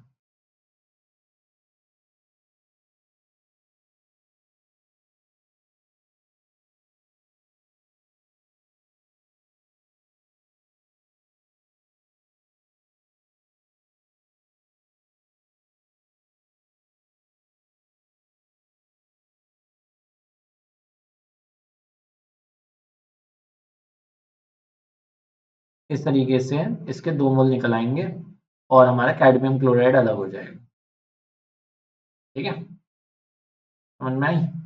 तो इस तरीके से हम थर्ड पार्ट भी कर सकते हैं। नेक्स्ट देखो, इतना सब कुछ पढ़ने की जरूरत नहीं है। कोलरॉच का क्या मतलब था, जब उसने कहा था कि हर एक आयन की स्पेसिफिक कंडक्टिविटी होती है और इंडिपेंडेंट होती है वो अलग अलग से, तो उसमें किसके बारे में पूछा जा रहा है, डिपेंडेंट, कुछ नहीं था, इसका मतलब था जैसे कि मोलर कंडक्टिविटी इनफाइनाइट डाइल्यूशन करी जाती है ना, सपोज करो NaCl की है, तो वो जो है ना वो मोलर कंडक्टिविटी Na प्लस के बराबर plus molar conductivity of Cl negative के बराबर होगी। यानी मैंने तुम्हें बताया ना उनके बीच में तकरार और खिंचाव कम हो जाएंगे, यानी इलेक्ट्रोफोरेटिक इफेक्ट और एसिमेट्रिक इफेक्ट खत्म हो जाएंगे। वो तो हमारे सिलेबस में नहीं है, तो हम ये यूज करेंगे टर्म कि उनके बीच में गैप वाइडन हो जाता है, जिस वजह से उनके अंदर सोल्यूट सॉल्वेंट इंटरेक्शन, तो सोल्यूट इंटरेक्शंस मिनिमाइज हो जाती हैं, जिस वजह से हर एक आयन की कंडक्टिविटी अपनी कॉरेस्पॉन्डिंग वाले के इंडिपेंडेंट हो जाती है, उसे मतलब नहीं रहता, ठीक है। यानी इसका मतलब क्या है कि हमारे को NaCl से मतलब नहीं है, Na की वो ही होगी जो उसकी होनी चाहिए, उसे NaCl की कॉन्सेंट्रेशन के इंडिपेंडेंट है Na प्लस की कॉन्सेंट्रेशन, ठीक है। NaCl की कुछ भी होती रहे उसे मतलब नहीं है, Na की अपनी अपनी अलग रहेगी, ठीक है, इन्फ्लुएंस नहीं होगी वो NaCl की से, या फिर मैं कहूँ सोडियम सल्फाइड से इन्फ्लुएंस नहीं होगी Na प्लस की, समझ में आई। उसके बाद पूछ रहा है law propose by Kohlrausch with example, तो मैंने अभी तुम्हें बता दी। अब इसे यूज कैसे करते हैं, सपोज करो CH3COONA है, तो CH3COONA जो है अगर HCl के संग मिला तो ये देगा हमारे को CH3COOH प्लस NaCl, वही वाला NaCl आ गया ना, ये यही वाला, ये रहा NaCl।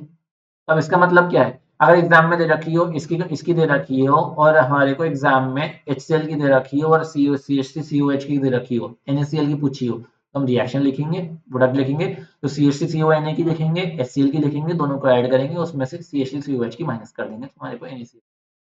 ये है इसकी एप्लीकेशन। न्यूमेरिकल्स में किस तरह से ए दे रखा होगा, बी दे रखा होगा, सी दे रखा होगा, डी पूछेगा होगा, तो A प्लस बी माइनस सी, ठीक है। और अगर इनकी कुछ स्टोशियोमेट्री होगी तो स्टोशियोमेट्री से भी इसे multiply. How do you propose to calculate the molar conductivity of weak electrode by using this law? तो यही हम इस तरीके से कर सकते हैं कि ये जो मैंने एग्जांपल दिए ना वैसे ही कर सकते हैं। हमें इसकी मालूम होगी, इसकी मालूम होगी, इसकी मालूम होगी, NaCl की निकालनी होगी, तो दोनों को ऐड करके इसमें से CH3COH की माइनस कर दें।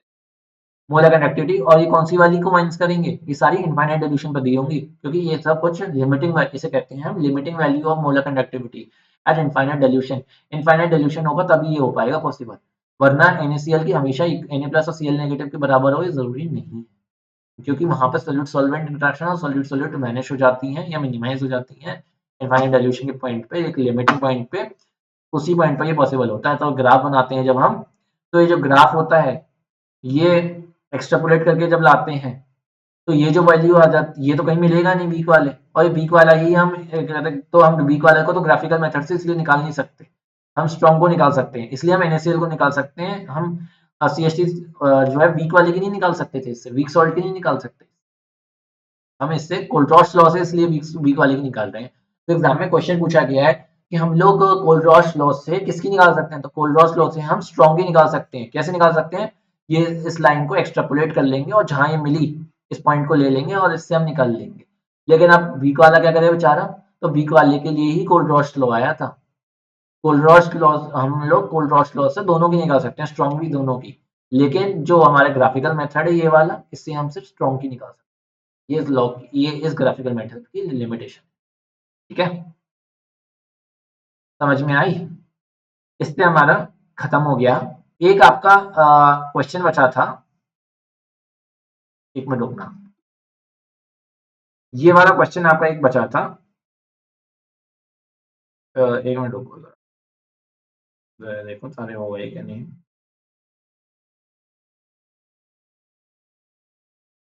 आई थिंक आपके बाकी सारे हो गए हैं, एक आपका ये वाला ही क्वेश्चन बचा था, सर्च क्रॉस चेक कर लो।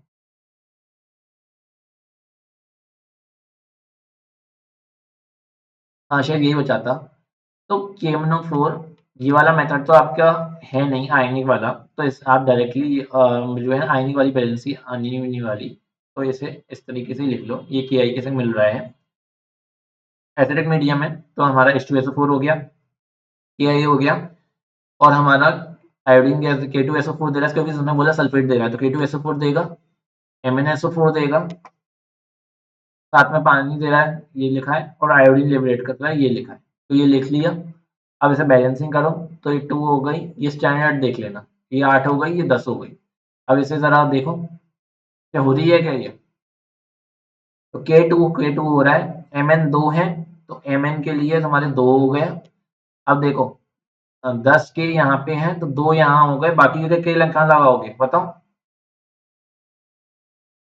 10 के आई है, 10 आई नेगेटिव है, तो 10 ये हैं तो 5 I2 हो गया, ठीक है, ये भी हो गई बात। अब बाकी बाकी बैलेंसिंग कैसी करोगे बताओ? H2O देख लो, H16 है तो 8 H2O है, तो 8 ये हाँ हो गए। अब बाकी बाकी बताओ बताओ बताओ, जल्दी जल्दी बताओ बाकी। एक बार इस बैलेंसिंग को देख लेना है ना, देखो 2 यहाँ हो गई, देखो Mn 2 है, Mn 2 हो गई, वो 8 ये रही, और 32 यहाँ आ गई, ये रही 8 32 40, 40 है तो 8 ये रहा, 8 ये रहा 16, 16 और 4 20 हो रहा है। अगर ये देखो 2 2 यहाँ यूज कर सकते हैं क्या?